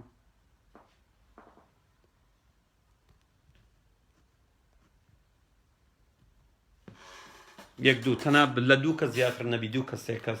ڕاستەکەی قورگم باشێک چوو زۆر قسەم کرد فەرموو کاتیزان بەکات بکەن هەریەکی 3 دقیقە 4-5 کەس وەردەگرێ ماسەر نییە. دەستخۆش دکتۆری عزیز دەستخۆش هەر بژی کاکاسۆش زۆر دڵم خۆشەکەەوە ڕایگەێنێ چەند کەس ماوە بۆ شێرکردن دەستی خۆش ئاگادارین دەستەکانی خۆش بێ برادران هەموو ئاگادارن دەستەکانی خۆش بێ. دکتۆر جان بەنسبەت ئەو کۆیلە و کەنیزەی کە هەیە خوا حرامی نەکردووە بەس زۆر سپاس بۆ ئومەمی متحیدە کە توانی حرامی بکە ئەوەی کە خوا حەڵالی کرد ئەوەی کە خوا حەڵالی کرد ئومەمی متحیدە حرامی کرد فەرموو بە موسڵمانەکان لە ئومەمی متحیدە داوای حەقی خۆیان بکەن هەرچی غەڵەتێک هەیە لە ئاياتە قورئانەکان لەوەم پاش بە ئومەمی متحیدە منع کرێ و فەرز دەکرێت لەسەریان فەرموو مسلمانان دەڵێن ئەڵڵا گیان شەرمی کردی ڕاستە و خۆ بڵێ حرم عليكم استرقاق وملك اليمين سەریان يا ملكات اليمين شەرمی کردی ئەڵڵا گیان خوا شەرم ناکات مسلمانان هاتوون ئیتر ئەڵڵا گیان درۆ دەکەن هەموو شتیان لەسەر بنەمای درۆیەوە من ئەمڕۆ نەمویست بچمە ناو فەرموودەکان چکە لە ڕابردوو ئاماژەم پێ کردی محەممەد و کۆیلایەتی تەنها ویستم لە چوارچەوەی قورئاندا بمێنمەوە ڕەوتی ڕووداوەکان تەسەلسولی نزولی دەقەکان پێمان دەڵێ لە قورئاندا شتێک نییە بە ناوی تەحریمکردنی کۆیلا بەڵکو بەمانای تەرسیخکردنی کۆیلا یەک کاتێک محەممەد لە خۆی حرام دەکا ئەڵڵاکەی گازاندەی لێ دەکا بۆچی لە خۆت حرام کردی و شتەی من بۆتۆم حەڵال کردی ئەڵڵا بۆی دابین دەکا. سێ بۆ نمونە کۆمەلگا كتب عليكم القصاص في القتلى الحر بالحر والعبد بالعبد والأنثى بالأنثى يعني دقيقة كان زور روشنا دكتور كنيزة أم مسلمان وازن كافرا كنيزة هبو مسلمان بوا مسلمان بلا كنيزة هبو مسلمان بوا يعني شي كنيزة مسلمان أو برسيارك يا كمسلمان أبو شي برالاين أكيد كنيزة مسلمان دزاني معناه شيء بون هنا جنك دقري مردقي كافرة باشە بەڵێ لەگەڵ ئەوەی خۆشی مسلمانە دەبێ بە کەنیزە ئەوە یەک دوو مێردەکەی کافرە خۆی کافرە کاتێک دەگرێت بە کەنیزە ڕەنگ بێ بە مسلمان دەبێ بە کەنیزەیەکی ئیماندار بەڵام هەر کەنیزەک دەبێت بەڵێ ئەو دوو حاڵەت بەڵێ ئەو دوو حاڵەتە ناشبێ پەچە بەستێ نابێ هین بێت چکە لێن ئەڵێ نا لا تتشبهي بنساء الحرائر وای لەبەرەوە چاوەڕوان بین ئێمە چاوەڕوان بین قەوانینی دووەلی ئەم قورئانە پاکاتەوە لەم شتە قۆڕانە خۆ زۆربەی ڕاگرتووە زۆربەی ڕاگرتووە قورئان هیچی نەماوە تەنها نوێژ و زەکات و حەجەکە نەبیتن ئەوەش نامێنێ کورت پێوە گرتیە لەگەڵ میلەتە بێ عەقڵەکان کەوا ساڵانە دەچن چەند جارێک و جا ئێمە ئەندام پەرلەمانەکانمان ئەوەندە کەر و بێ عەقڵ بن زوو بچن بۆ ئەمرە و بۆ ئیتر حەج و نازانم چی ئەویتر دەبی چی بکە خەڵکی هەژار زۆر هینە ئەوەش نامێنێ ئەو تا لە سوودان و ئەوانە کەعبیان بۆ خۆیان دروست کردووە خانوویەک پەردەیەکە بەشان لێەوە بۆ خۆیان لەوێ ئەسوڕێنەوەڵێ ئەوەشمان ناوێت بەرەبەرە هەمووی چاگەکرێ کاتی پێویستە دەستەکانە خۆش بێ بەڕاستی هیلاک بوویت تەنها پاداشی ناتوانین پاداشە بینەوە بەڵام تەنها ئەوەیە برادەرەکان شێریکەن لای خۆیانەوە بە زۆرترین کەس بیبینی کە من ئەو بابەتان و ڕاستیەکەی زۆر هیلاک دەبم بۆی زۆرترین کەس بیبینی من ڕێزم بۆ هەموو ئێوە هەیە ئێمە تەواو فترەیەکە هاوڕێن و یەکتری دەناسین ئێوە ڕەنگ بە پێویستان بەو بابەتانە نەبێت چکە ئێوەش دەزانن بەڵام کاتێک من پێشکەشی دەکەم بۆی خەڵکانی شتر بیبیسن کەوا لە ئێمەوە نزیک نین بۆی تۆزێک مشتیان بکرێتەوە بەس بەخوا بەنەستەقی ژێریتەوە نە خۆشی جێریتۆڵی پێ لە مەحاضەری تاریخەدانی دکتۆر جانزانین چی لەش ساق بێ هیلاشەکە و دیارە تکایەکەیە ئەم شتە ناسکی کە تۆ باسیەکەیت ئەو وەختی کە پێتەوە کوشتووە تەسەور کە یەک مسلمان وەرگریت گەڵوگونی پیشان بە هەموویە سڕێت لەبەر ئەوە نییە هیچ ئیستیفادەی نەما بڕوا بکات ئەوە تا من ئەوە تۆ یەک چوار کەستر وەردەگرم ئەوانەی کامێرەیان ناردووە تاوە بیتە 5 کەس دایرە خەمەوە تااقەتم نیە هیلاکم تۆ لەوە بەرەستریت لەوە بەرەسی هەتیوێکی بێناموسی وا دابنیشە سوکایەتی بەو بەنامەکە ئەمە چەند سعات من ئەڵێم 10 ساعتە پێوە کشتووە بەس ئەبێ ئەکی 2 ڕۆژە پێوە کشتووە زائداً لە دوێنەوە خەریکم زائداً مەصادرەکانیش دکتۆر جان زائداً مەصادرەکانیش ئەوە زاینچی من وەختی خۆی کاغەزێک مەخوێنەوە پەڕەیەک مەخوێنەوە گێژە بووم چاوم گێژە بوو عینەکم پێویست بوو لەبەر دەستەکانە خۆش بێ بەردەوام بە دکتۆر جان و ئێمەش لە دوای خۆتانی ئاوا جابەجار پشگیریەک من پێم خۆشە هەموو هینی کات هەمووی شێری کات ئەوە مهمترینشتە دەستەکانە خۆش بێ لەش ساغ بێ کاتی هیچی زیان پێ نویرە سپاس دەکەم هەر بژیت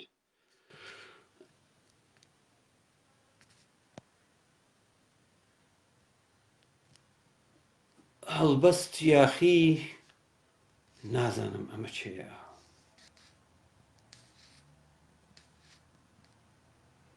نازانم ئەمە چێە کاک ئاسۆ بزانی کاک ئاسۆ دەویست قسە بکەوە بزانم کاک ئاسۆ کاک حەمە ئامە باوەڕ بگرین تاوەکو کاک ئاسۆ ئامادە دەبێت فەرموو کاک حەمە ئامە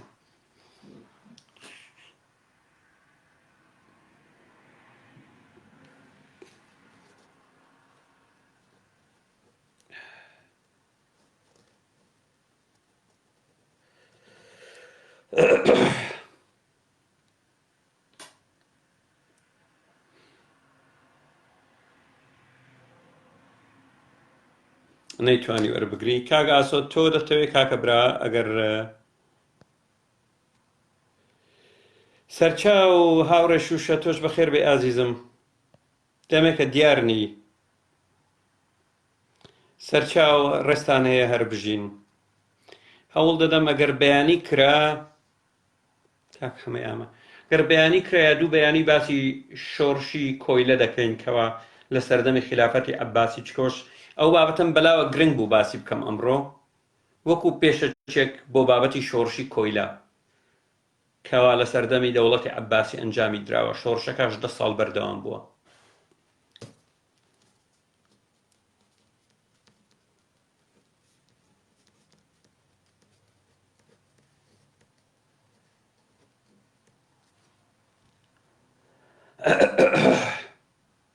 ئەوە نەیتوانی دووبارە کاکەوە وەری بگرێت سەرچاو هەر بژیت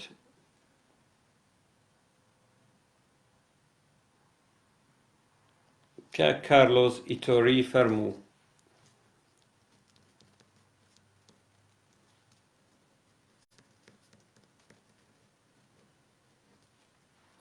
لەسەر تەنیشت دانێ ئەگەر زەحمە نەبێ لەسەر تەنیشت نازانم بۆ کاک حەمە ئامە دووجار بۆم ناردی وەرنەژیرە کاک هەڵبەست تۆ هەڵوێستی خۆمانی ئازیزم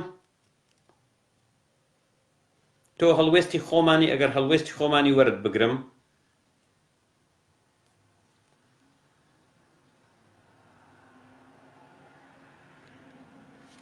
باشە بە وەرت بگرین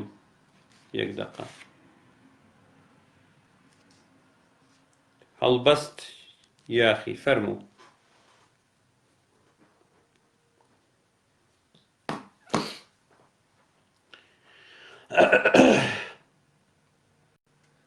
لەسەر تەنیشت دانێ ئەم کاتەوە باش دکتۆر گیان سەرچاو هەر بژیت ڕێز و خۆشەویستیمە بۆ خۆت بۆ برادەران هەر بژیت با قوربانم هەڵا من ئەوەی ڕاستی بێت تازە جۆگرێکی خۆتم بەڵام تازە بڵێن ویستومە پەیوەندیت لەگەڵاکەم قسە بکەم هەر بژیت با قوربانی چاڵم ئەوەی ڕاستی بە من یەکەم جار پەیامێکم هەیە بۆ مسلمانان لە دوای ئەوە ئەگەر کاتم بێتێت دەخێر و دەقەش لەسەر فەرموو 5 دقە بۆ تۆ کاکە 5 دقە بۆ تۆ بەڵێ من ئەوەی ڕاستی بێ یەکەم جار کە بە تۆ ئاشنا بووم گوێم لە بەرنامەکانت بوو من مسلمانێک بووم و داوای لێبوردنەکەم کەوا شەڵێم یەکەم جار کە قسەتە کرد من ینی مۆبایلەکەم بە کێشا بە عەرزە قسەی لە شیاوم ناکرد بەڵام هەموو بۆ ئەم کاراکی تۆ یعنی ڕۆژ بە ڕۆژ من وام لێ هاتبوو کەوتبوو مشک و گومانەوە هەستام چیم کرد وتم با من واز لەم شەڕە قسەیە بێنم لەگەڵ ئەم بەڕێزەیە باشم ئەمەی کە ئەم باسی ئەکا بڕۆم لە کتێبا دەریکەم باشم بزانم ئەم کابرایە ئایا تا چەند ئەم شتە ڕاستە وازم لەوە هێنا کە من بێم با قسەی هەلق و مەلەق و ئەمانە لەگەڵ تۆیا بەردەوام هەستام چوم دەستم کرد بە خوێندنەوەی ئەم شتانی تۆ کە تۆ باسیەکەی بۆ نمونە کە باسی ئەواکی کە لە بەنی قوڕێزیا محەممەد 900 کەسی سەر بڕیوە یان لە نیکاح و ئەم شتانەیە هاتە سەر ئەو ڕێگەی کە ئەم قسانی تۆ ئەیکەی بگرە بەکەم دووتووە یعنی زیاترە خۆی بیرم کردەوەتم باشە ئەگەر خودایەک ئەڵایەک هەبێ نابێ ئەڵڵا ئەم کارانە بکە بۆیە من لەسەر خوێندنەوە بەردەوام بووم تا گەشتمە ئەو قەناعەتەی کە دکتۆر پشتیوان کەسێکی ڕاستگوۆیە یعنی ئەمانەی کە باسی ئەکە بۆچی ئێمە دکتۆر حتاکو ئێستا من تەمەنم نزیکی 30 ساڵە بۆ تا ئێستا مەلە ئەمانەی بۆ ئێمە باس نەکردووە کاکە دەزانین چۆنە کاکە ئەم هەڵبەستی ئازی سیرکە هەرۆ گوتم ملەتی کورد بە درێژایی مێژوو چەوسانەوەی لەسەر بووە ملەتێک چەوسانەوەی لەسەربی زۆر خاوەن دەبی بە خاوەن سۆز ئاتیفا و زۆر بەزەیی لاوە گرنگ دەبێ و کاتێک وی لاوە دروست دەبێ کاتێک ببینن لە کاتێکدا خۆی قوربانی مێژوو بووە بەڵام لە هەمان کاتدا کەسێکی وەکو محەممەد 900 پیا و مناڵی سەر بڕیوە و ژن و مناڵەکانی کردووە بە کۆیلە و فرۆشتوویەتی خەڵک لەو ئاینە هەڵدەگەڕێتەوە کاکە لەبەرەوە نانەوە ڕاستەکە بە خەڵک بڵێن ئەم بابەتەی تۆ ئەی بەمە لای تقریبان مەلاکان بە حکوی کە پێشەوە مسلمانێکی زۆر سەرسەخت بووم یعنی مەلاکان هاتوونەتە سەر ئەو قەناعەتی کە ئەمە هەمووی ڕاستە من قسەم لەگەڵ مەلایەکردناوی ناهێنم و لەوانە شاخۆی ئێستا لەم ژوورە شابێت چکە زانیم لەوەی منەوە هاتە ناوە وتی ئەمەی کە ئەم بەڕێزە باسی ئەگا هەر بۆ نەسە پێی وتم نای دوکتۆر وتی هەمووی ڕاستە وتی ئێمەی مەلا ئەزایی ئەمانە ڕاستە وتی بەس با من شەرحاتێکی خۆمت پێ بڵم من وەکو کەسێکی ناسیا وکە وتی من هەموو مانگێک بە بۆنەی مارە بڕین و ئەم شتانەوە مانگی 4-5 مارە ئەبرم مانگی 250 لە هەریشانە سەرم ئەمە ملیۆنێک وتی ئەچمە سوڵح و موحی ئەشاعری و ئەمانەوە 2 ملیۆن وەرەگرم یان پارەی معاشم هەیە ئەچمە هەر شوێنەکەەوە لەسەر کورسی بەرزم وتی خۆ من هار نەبووم پێمە خوارەوە بڵێم محەممەد درۆ ئەکا یان دەسە ئەمە لەسەر خۆم هین بکەم بەڕاستی یعنی بەڵێ یعنی من داوا لە مسلمانەکانەکەم وەکو من یعنی ئەگەر ئێوە ئەتانەوێت تێبگەن ئەگەر ئەتانەی ڕاستیەکە بزانن جنێ و مێن من زۆرم پێسەی دەکە ئێستا کە خەڵک جنێوەیە کاکە با بێت بەس بۆ نمونە دکتۆر باسی سوورەتی ئەگا سوورەتی بۆ نمونە ئەحساب ئادی 52 کە ئەڵێ تەبەدول ژن گۆڕینەوە بزانین ئەم کابرایە دوو لە ڕووی جەنابن ڕاستەکە یان ڕاست ناکە ئەچم پرسیاری ئەگەم ئەگەر ڕاستی کرد ئەیکەواتە دکتۆر ڕاستە کە ئەم شتانەش ڕاست بوو خۆی هەدەفی قسەکەم لێرەدا ئەوەیە کە تۆ ئەم شتانی تۆ کە ڕاستە وی مشکلەکە لەوەیە خودایەک نابێ ئەم شتانە بکە یعنی بەڕاستی لەگەڵ ئەخلاقی خوددا ئەگەر لەگەڵ وجدانی مرۆڤ نێتەوە کاکە چۆن لەگەڵ ئەخلاقی خوددا دێتەوە ئەگەر بڕوات بەبوونی خوددا هەیە کە خوددا ئەو وجدانەی دروست کردێ معقول نییە کاکە معقول نییە تۆ سیری کە ئەڵڵایەک بۆ عەزەمەتی خۆی و منی دروست کردو و گەردوونی دروست کردووە یعنی بۆچی ئەڵڵایەک دایمی خواییەت دوو لە ڕووی جەنابتانیەت ئەم هەموو ئافرەتە بۆ محەممەدێنێ بۆ محەممەد لە تەمەنی 40 ساڵیە بۆ بە پێغەمبەر یعنی ئەمەرە کابرایەکی پاک بووە بۆیە ئەمە شتەکان بە دەردی خوان ئەلەن صحیح دیارە ئەمە محەممەد خۆی نووسیوەتیوە یعنی ئەمە هیچ ئینکاری ئەڵبەتە دیارە ئەو ڕۆژ سەلماندم کاکە تۆ ئەگەر لە سەرەتای بەرنامەکە لەگەڵمان بی دیارە کاتە خەدیجە لە ژیان بووە محەممەد جورئەتی نەکردی ئاماژە بە وشەی قێزەوانی فەرج و نیکاح بکە و ئیهانە و سوکایەتی بە ئاینەکانی تر بکە و باسی ملکل یەمین بکە و باسی کۆیلەکردنی مرۆڤ بکە دوای مردنی خەدیجە محەممەد دەستی پێکردیە مۆزوعەکان زۆر بە ڕۆشنی دیارە زۆر ڕاستە من هاتوو بە بەسەر قەناعەتێک ئێستا ئەگەر خودایەک هەبێ ئەوە هەیە ئەم گەردوونی دروست کردووە و ئەمەی کە پێی ئەڵێن منی دروست کردو تۆی هاتوو بە دەسەرەوەی کە ئەڵڵا محەممەد شەیتان یەک کەسە خۆی هەستا یەک کەسە واشە خۆشی وایە خۆشی وە سیرکە کاکە گیان هەمیشە بە شێوەیەک بژی لە ژیاندا خزمەت بە مرۆڤایەتی بکەیت وجدان بەکاربێنە ئەو کاتە خودایەکەویتن تۆش ئیتر تاو ژیان ڕزگاری بووە کاکە براوە 6 دقەمان پێدا باش یەک دیاریکەم بیتێ لەسەر ئەمەی تۆ من لەم يعني للدروس بوني يكم بيتي قرآن حتى آخري ولا حديث يكم وبضعيف وبصحيح وهموين سيكردو بعربي خون كأذان نمزان وترجمة كردو يك كلمة يعني لسن ملك اليمين باسي حرامي كردو أو بمسلمانك يك جالس نيوتوك أما حرام كواتا حرام نية لكويلاتي لإسلام أويك عليه إما حرام كراو كويلة أصل أساسي نية درو دلسي يعني درو دلسي بله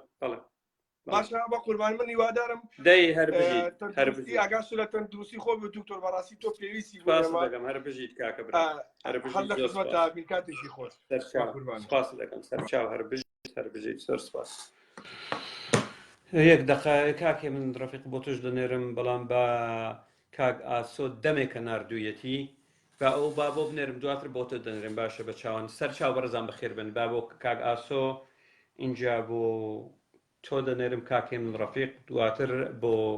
وابزانم بانەیە دەوێت قسە بکاتم بۆ ئەویش دەنێرم ئێستا بۆ دەنێرم کاکێ من ڕەفیق دوای کاک ئاسۆ سەرچاو کاک ئاسۆی عەزیز باشی برای بەڕێزم هەربژی تۆ شۆنی سپاسی مەمنونم باشم سپاسی هەموو مادووبوونەکانت دەکەم هەربژیت یعنی بەڕاستی ئەو برادەرانە جوانیان فەرموو یعنی ئەوەی بە تۆ دەکرێت بە کەم کەس دەکرێت تۆ وەرە یعنی ئەو ڕۆژەی کاک مارک بووە بزانم لێکیاندایەوە دەگەڵ جەناب کە 250 ئەوەندە ڕۆژ و شەوە تۆ لەو ژوورە دانیشتویت و بابەت پێشکەش دەکەیت و خەڵک خەریکی هۆشداریدان بە خەڵک و خەڵک ڕۆشن دەکەیەوە و بەسەر زانیارەکان بە خەڵک دەدەیت وەکو هەولێری گوتی کاتە کاک مارک باسی کرد تۆ زگم بە خۆم سوودا وەڵای بڕوا بکە ئێمە زگمان پێت سووتە یعنی ئەوە لە توانای هەموو کەس بەڕاستی خارجەوە کەم کەسەوە شەی پێ دەکرێت دیسان ماندوو بوونیت پێ دەڵم دکتۆر ژیان تەوەرەکەی کە باست کرد بەڕاستی یعنی ئەگە بڵم ڕقەمی 100 بێت تۆ 150 بی هیچ شتێکی ترم نییە کە بتوانم لەسەر بابەتەکەی دابنم چونکە هەر هەمووی دباس کرد بەڵام ئەو ڕۆسەلمێنرا کە خەدیجە چ تەئسیری هەبوو لەسەر قورئان و محەممەد لە دوای مردنی خەدیجە خوای بووە خەدیجە بمرێ بۆی دەست بڵا بە بەڕەلایی یعنی ئەمە تەقانە زۆر یەکلاکەرەوەن ئەو بابەتە زۆر بەڕۆژ لە لایڤەکەی کاگازادی شتم وتم ئاینی ئیسلام بە سپۆنسەری خەدیجە و بڵێن محەممەد وەرەق بن نۆفل و سلمانی فارسی دەستی پێکرد و تەنانەت ئەو سەردەمە هەر بەوە بوو کە عیل و عەشیرەی قوڕەیشی پێسە بەحیساب بکە سەر بڵین کەن دوایە بوو بە شتێکی کاکەین جوانترین شت بۆ نمونە کاتێک هەوەزان لە شەڕی حونەین دێن بۆ لای محەممەد دڵێن ئەی محەممەد ئەوە چییە؟ محەممەد دەڵێ باشە دەتان دەمەوە یا ژن و مناڵەکانتان هەڵبژێرن یا سەرۆت و سامانەکەتان ژن و مناڵەکانیان دەداتەوە لە ئیسلامدا بە کۆیلەکردن و بە کەنیزەکردنی ژن و مناڵی عەرەب قەدەغەیە محەممەد فەرموودەی هەیە بەس من نەمویست لە چوارچەوەی فەرموودەدا قسە بکەم من تەناویست لە چوارچەوەی قورئاندا سەیریکە هەر چوار کەنیزەکەی محەممەد کە زیاتریشیە بووە هەر هەمووی یەهودی مەسیحی بووینە عەرەب نەبوون بە هیچ وایە دۆنیە بەڵگەکان دیارن سپاسی کاک هەڵوەستیش دەکەم بەڕاستی جوانی قسە کرد سپاسی خۆش بێت هەڵوێستەشی دەکەم کە بەڕاستی وەکو کەسێکی بوێر هات ڕاستیەکانی وتن ئێمە شەروەک کاک هەڵوەست بووین کاک دکتۆر من 4 ساڵە لەگەڵتم بە دڵنیاییەوە 4 ساڵە لەگەڵتم بینەر و بیسەری ئاگادارم هەر بژیت قوتابی ئەم زانکۆی تۆم هەتا دەژمرم سپاسی ئەو زەحمەت و مادووبوونەی تۆ دەکەم بەڵام دەمهوێت شتێک لێرەدا باس بکەم کاک ئێمە ئاتاییست جاک ئاتاییست بین ئاگنۆتیست بین هەرچە تۆ بڵێ لادین خۆ کایشی خۆم قەرار نییە ئێمە لە زلکی ئیسلام بینە دەرەبێنە ناو زلکێکی تر بەڵام دەممان هەر پیس بێ من بەداخەوە ئاتاییست دەبینم من هەتا سەر ئێسخان ڕەنگە نەفرەتم هەوێت لە ئەڵڵا و لە محەممەد و لە قورئان و لە ئیسلام بەڵام بڕوا کە هەرگیز ڕێگە بە خۆم نادەم وشەی بۆ نمونە بڵم ئەڵڵای گەواد یا بڵم ئێمەش وامان نەوتە بۆ نمونە زۆر کەسەیە من ئەگەر بینی مەبەستم لە جەناب مەبەستم من نییە بەڵام هەیە خۆی منیش بیستومە بۆ نمونە کاتێک دەڵێم حەمەی کوڕی ئامە ئەو لە شوێنی خۆیەتی چکە من نازانم باوکی چێ بۆ ڕاستەکەی جێگای شک و گومانە من مەبەستم لە زەنابێت نا من دەزانم بەڵام هەندێک لەو کەسانەی کە خودی خۆیان جوێن دەدەن دڵێن پشتیوان عەبدوڵڵا جوێن دەدا من جوێن نادەم مەبەستم وەڵام بە بۆ ئەوانەی کەوا خودی خۆیان جوێن دەدەن ئێمە ئێستا من هەمیشە وتومە دروشمی ئێمە ئەخلاق و ویجدانی جوانە باوان بە کەیفی خۆیان زنێو بدەن ئێمە بۆمان زنێو بە ئەڵڵا بدەین بۆمان نیە زنێو بە محەممەد بین هەرچەند نفرەتیشمان لێ هەبێ هەرچەند ڕقیشمان لێ هەبێ ئێمە هاتوین دانیشتون بابەتێکی زانستی دەکەین هاتوین کۆمەلگا بکەینەوە هاتوین ڕاوێژێک و حوارێکی جوان پێکەوە بکەین کاکە تۆ ڕقت لە ئیسلامە دانیشتە بزانە کاک دکتۆر دەڵەسی بڕوا بکە لە 100 کاتی برادەران ئەو نەک من کە سرفەن گوێ دەگرم کاتی برادەران بەوە دەڕوات کە وەڵامی یەکترە دەنەوە ئەو دەنووسێ کاکە وامەڵە ئەو دەنووسێ من چەند جاریش گوتومە ڕەگ بێ کاگاسۆ جێ بگوتم ڕجان وەڵامی جوێنی هیچ کەس مەدەنەوە چەند جاریش گوتومە لای بەکانم گوتم ڕجان بەڵێ گوتم ڕجان وازیان لەبین زۆر تەبیعی و زۆر ئاساییە و خۆش دەزانی 4 ساڵە ئێمە هەڕەشەمان لێکراوە جوێنمان پێدراوە و هەرگیز ڕێگامان بە خۆمان نەداوە تەنانەت زۆر جارە گوتم دایکیان قۆندەرەکەی لەسەر تەپڵی سەری خۆم من ڕێزم هەیە بۆ دایکیان چکە دایک خۆ بەڵام دکتۆر گیان یەکشتیش هەیە من وا هەست دەکەم ئەو هەستی تایبەتی خۆمە ڕەنگە هەڵە بم ڕەنگە ڕاست بم وا هەست دەکەم هەندێک کەس یعنی عەمدەن بەعن قەست دێن بڵێن تەحریک دەکەن موسڵمانەکان بە وشانە بە وشە قێزەونانە کە هەرچەند ئێمە داوایان لێ دەکەین کە بوەستن کە نەنووسن هەروە ئەینووسن و دووپاتیەکەنەوە ئێمڕۆ بەمنیان کورد ئاسۆ تۆ ئەڵڵای تۆ گەوادی بۆ ئەڵڵا دەکەی نازام چی عەزیزەکەم وشەی نەشیاو من ئەوم نەبینی و ئەلبەتە چکە تەرکیزم لەسەر بابەتەکە بوو و من بەخۆم هەوڵ دەدەم ئیهمالیان بکەم دقەکانیش بۆ نمونە کاتێک تۆ ئێستا قسە دەکەی لەگەڵ من لێرە داوا خەریکی نووسینی کۆمنتم یا ئاوا دەکەم سەیری تێکستەکان ناکەم باگوێم ئەگەدارم خۆ دەزانم ناڵم 4 ساڵە من بینەری خۆسەر لە عاداتی تۆ دەزانم دکتۆر جێم ڕۆی قسە من لەگەڵ برادرانەیە کە تازە هاتوونە ناو ئێمە کاکە شۆڕشی فکری ئێمە ئەو دیالۆگەی پێویست نییە ئەو ڕەوشتەی پێویست نییە شۆڕشی فکری ئێمە زۆر گەورەتر لەو شتەیە کە ئێوە هاتوون دەتان هەوێ مسڵمانان بورژێن و ئەوان زنێو بدەن و ئێمە بەرەنگاریان بینەوە سپاست دەکەم هەربژی کاکە کاتێکی خۆشتە بێت هەربژی سەرچاو بەخێر بێن هەموو لایەکتان ڕێستان هەیە بە شەنگە ئازاد وەربگرین ئەو کاکێ من بوو بەس لە بیرم کرد دەی بزانم ئەگەر بزانم توانی بانە وەربگرێ ئەگەر نا کاکێ من وەردەگرم داوای لێ بردنەکەیس لە بیرم کرد بانە ئەگەر وەربگری وا بزانم تۆی شەنگە ئەگەر ئاوا دابنەی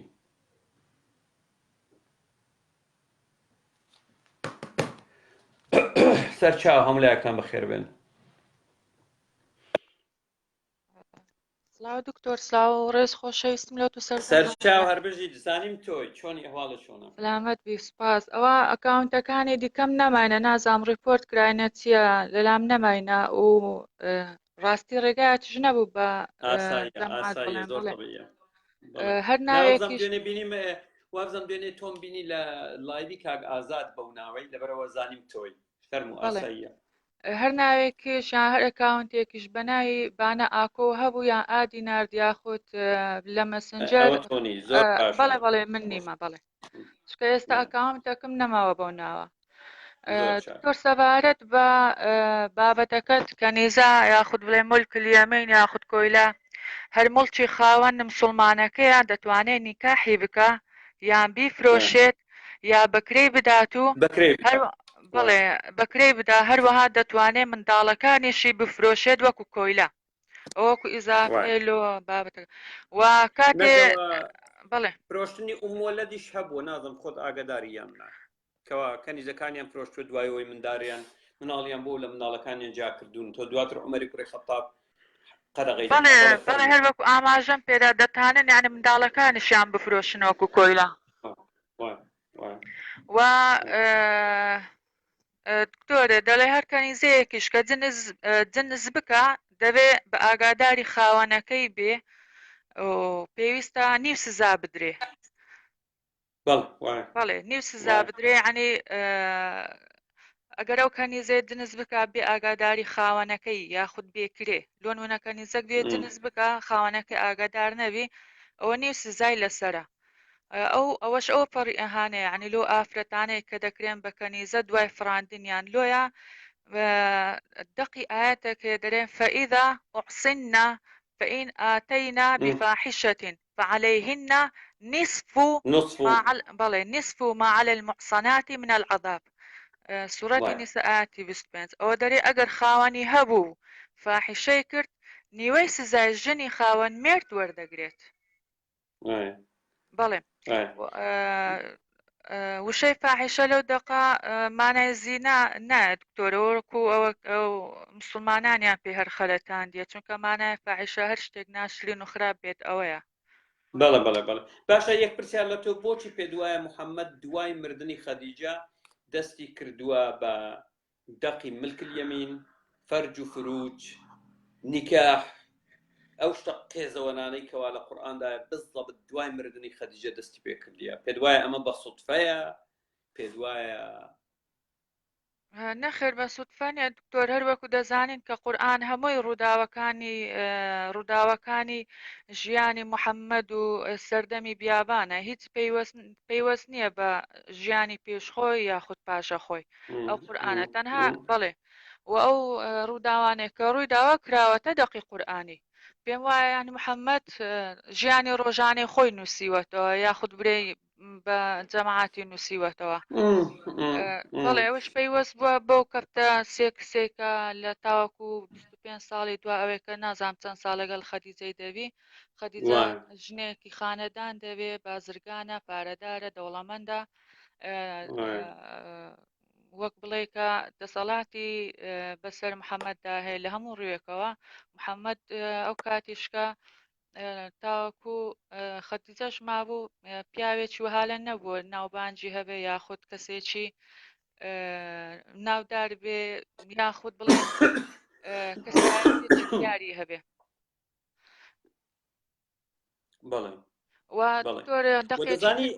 جێگای سیر و سەمەرەیە یەکشتی تر یەک فەرمودەش نییە لە خەدیجە وەرگیرابێ سەیرە بەڵێ ینی سەیرە زۆر سەیرە بەڵێ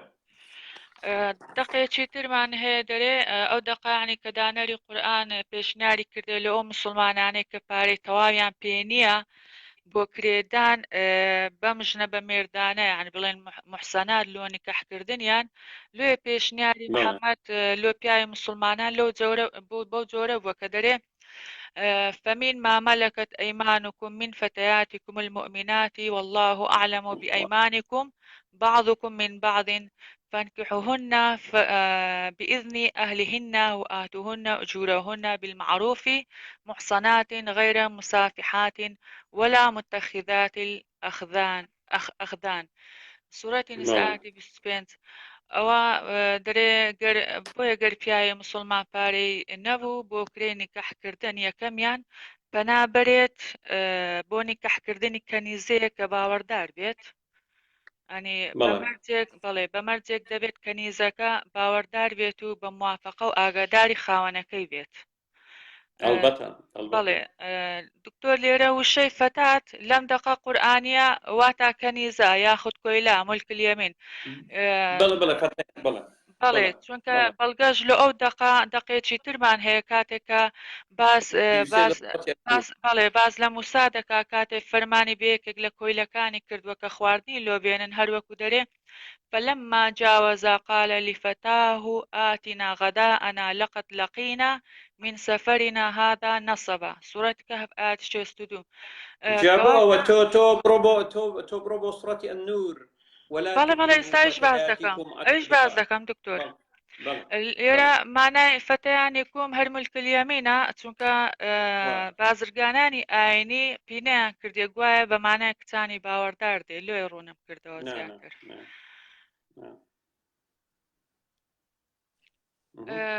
و هەروەها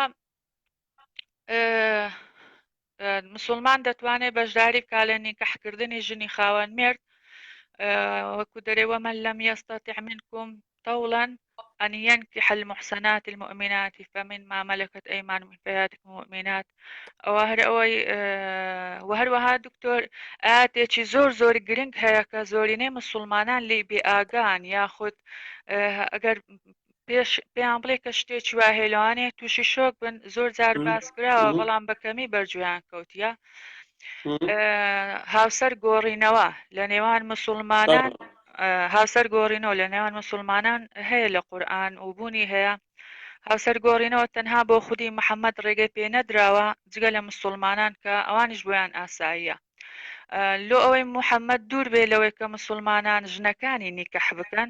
چونکە وەها بووە پێشتر کە محەممەد ژنەکانی خۆی گۆڕیتەوە و ڕێگەی داوە کەنیزەکەکانی خۆی لەگەڵ کەنیزەی مسلمانان بگۆڕێتەوە لۆیە گۆتیتی لا يحل لك النساء من بعد ولا أن تبدل بهن من أزواج ولو أعجبك حسنهن إلا ما ملكت يمينك وكان الله على كل شيء رقيبا سورة أحزاب آت بنزاود أو دري هیچی تر ژنت بۆ حەڵاڵ نییە و نابێت مرد بۆ ژنەکان بگۆڕنەوە و گەرجوانی ئەوانی سەرسامی کردویت تەنها کەنیزەکان نەبێت و ئەڵڵاش ئاگای لە هەموو شتێک هەیە بەڵێ هەروەها دکتۆر لە قورئان نیکەحکردن بەکرێ هەوەرکو گوتم ئەوە وەک وشەیەکی ناشرینە یان بڵێن شوێنی نازانم چی پێ دەرێن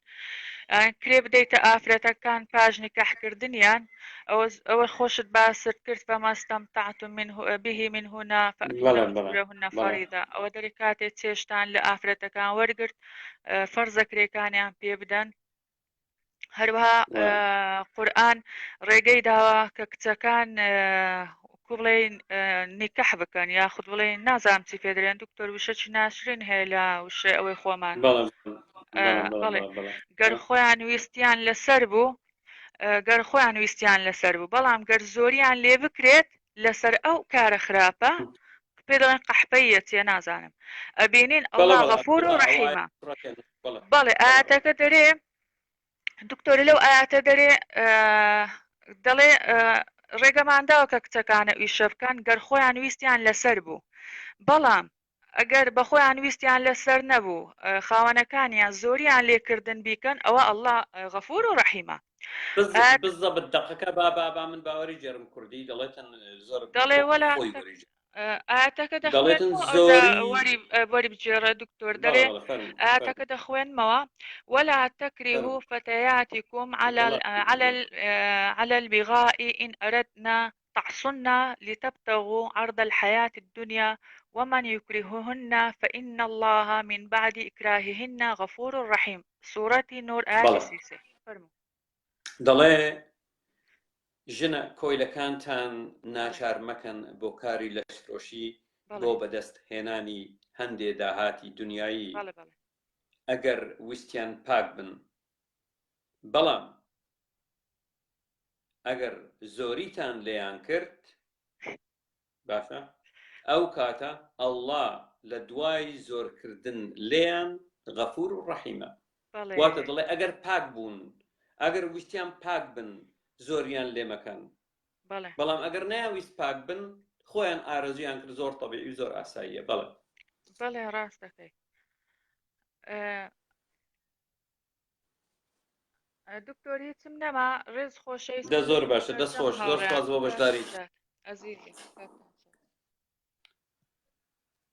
زۆر قسەی نابەجێت کرد بڕۆ هەر بژیت دەستم کەسێک بوو باندم کرد دەمێکە جوێن دەدا هەر گوتم بزان بەرەو کوێ دەڕوە ناوازی لێ بینە کاگاسۆ من باندم کرد بە کاک هێمن ڕەفیق ئەگە لەگەڵمان مابیچ کە بەڵێنم پەیدا بوو تا لێبرم لێ دەکەم نادەمێکە جوێن دەدا هەر گوتم بزان بەرەو کوێ دەڕواتن بزان و ئازدێنی وازێنێن ئەوەتە کاک هێمن فەرموو ئەوە بۆ تۆ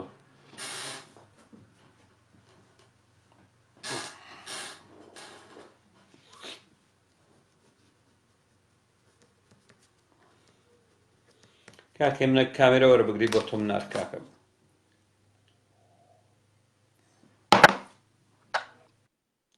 دکتۆر جیان سڵاو دەرچاو هەر بژیت باشی برام خۆش پێی سپاس دەکەم تۆ چۆنی ئاوەکەمی سڵاوی لێبێ ئەی گەورە فەیلسوفەکەی کورد بەڕاستی من لە پێ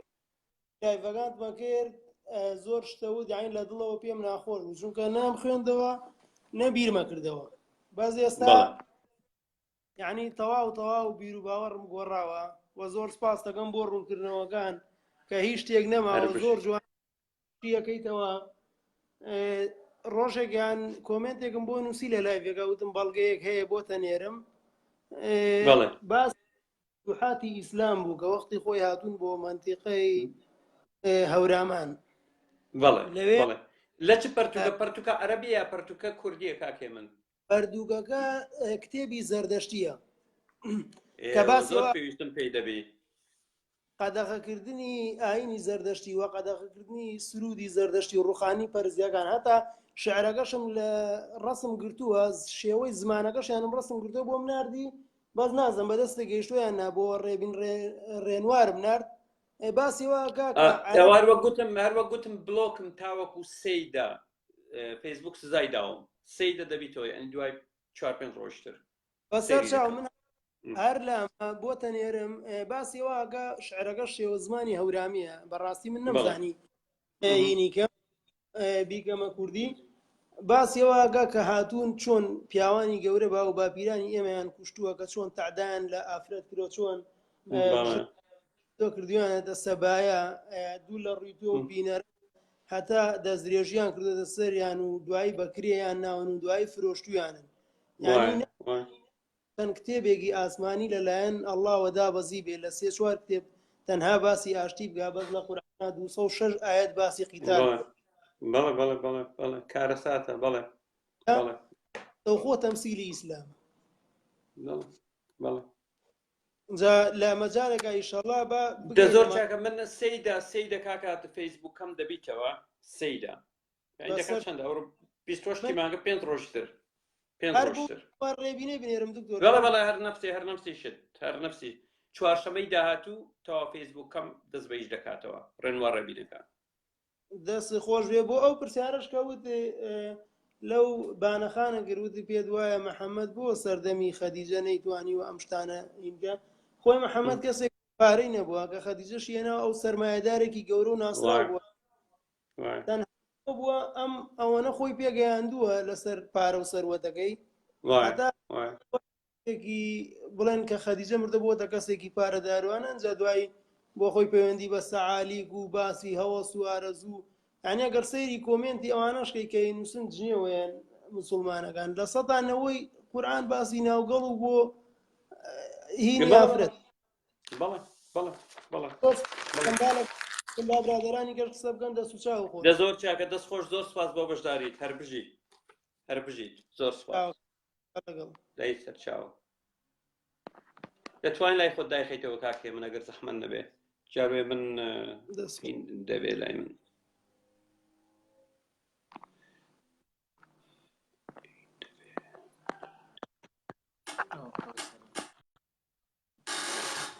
دەست خۆش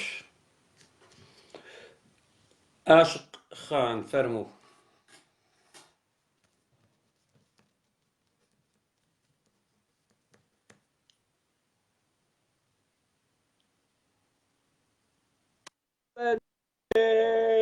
ئەڵێ لەو بانایە شەدە وای وای هەرزانایە شەدە قاوێ تۆنی لە کامیرەم داناوە جنۆکە دەردەکەی چییە؟ تۆش خۆ نەبی و پیاوانەی جنۆکە دەرەکە جنۆکە دەرەکە ئەڵێ مەلیکە اليەمین بێنندەی جوزئەکەی جان زیاتر مادانەیە دەوەرە ئەمە دیعای چۆنیان بە ناوی خواوە کردووە ناوی خواشیان پیس کردووە چەقۆمەقۆمێنا لە خۆمی بکەم وتم نەکو بچم بۆ سعودیا و تشتێکی غەڵەت بکەم و هەر سزام بدەن من دنیایەکم بڕیەوە گەیشتومەتە ئێرانە اینجا بگەڕێمەوە بمکەنە مولکلیەمین و نازام جاری و ماری و اینجا مخۆ خۆی سەرزانی کابراایکی بەڕاستۆ بۆچی خۆت ناکەی بە مەلا بۆ نمونە بڵێ من جنۆکە دەرەکەم ئێستا جنۆکە خێری زۆری هەیە دەزانی هەر یەکسەر بۆ نێوگەڵی ژنانە چەند ڤیدیۆم بینیوە لەو فترەیە ئەوانی جنۆکە دەرەکەن یەکتر خەریکی نێوگەڵی ژنانن ئەوە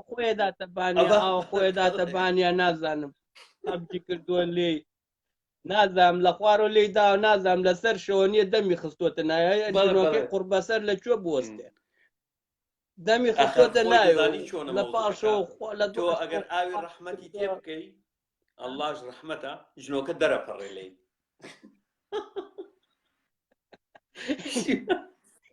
جنۆکە فڕە لێدا لە ناو مەعیدەی لەکوێ دەرچێ فەقیرە هەربژیت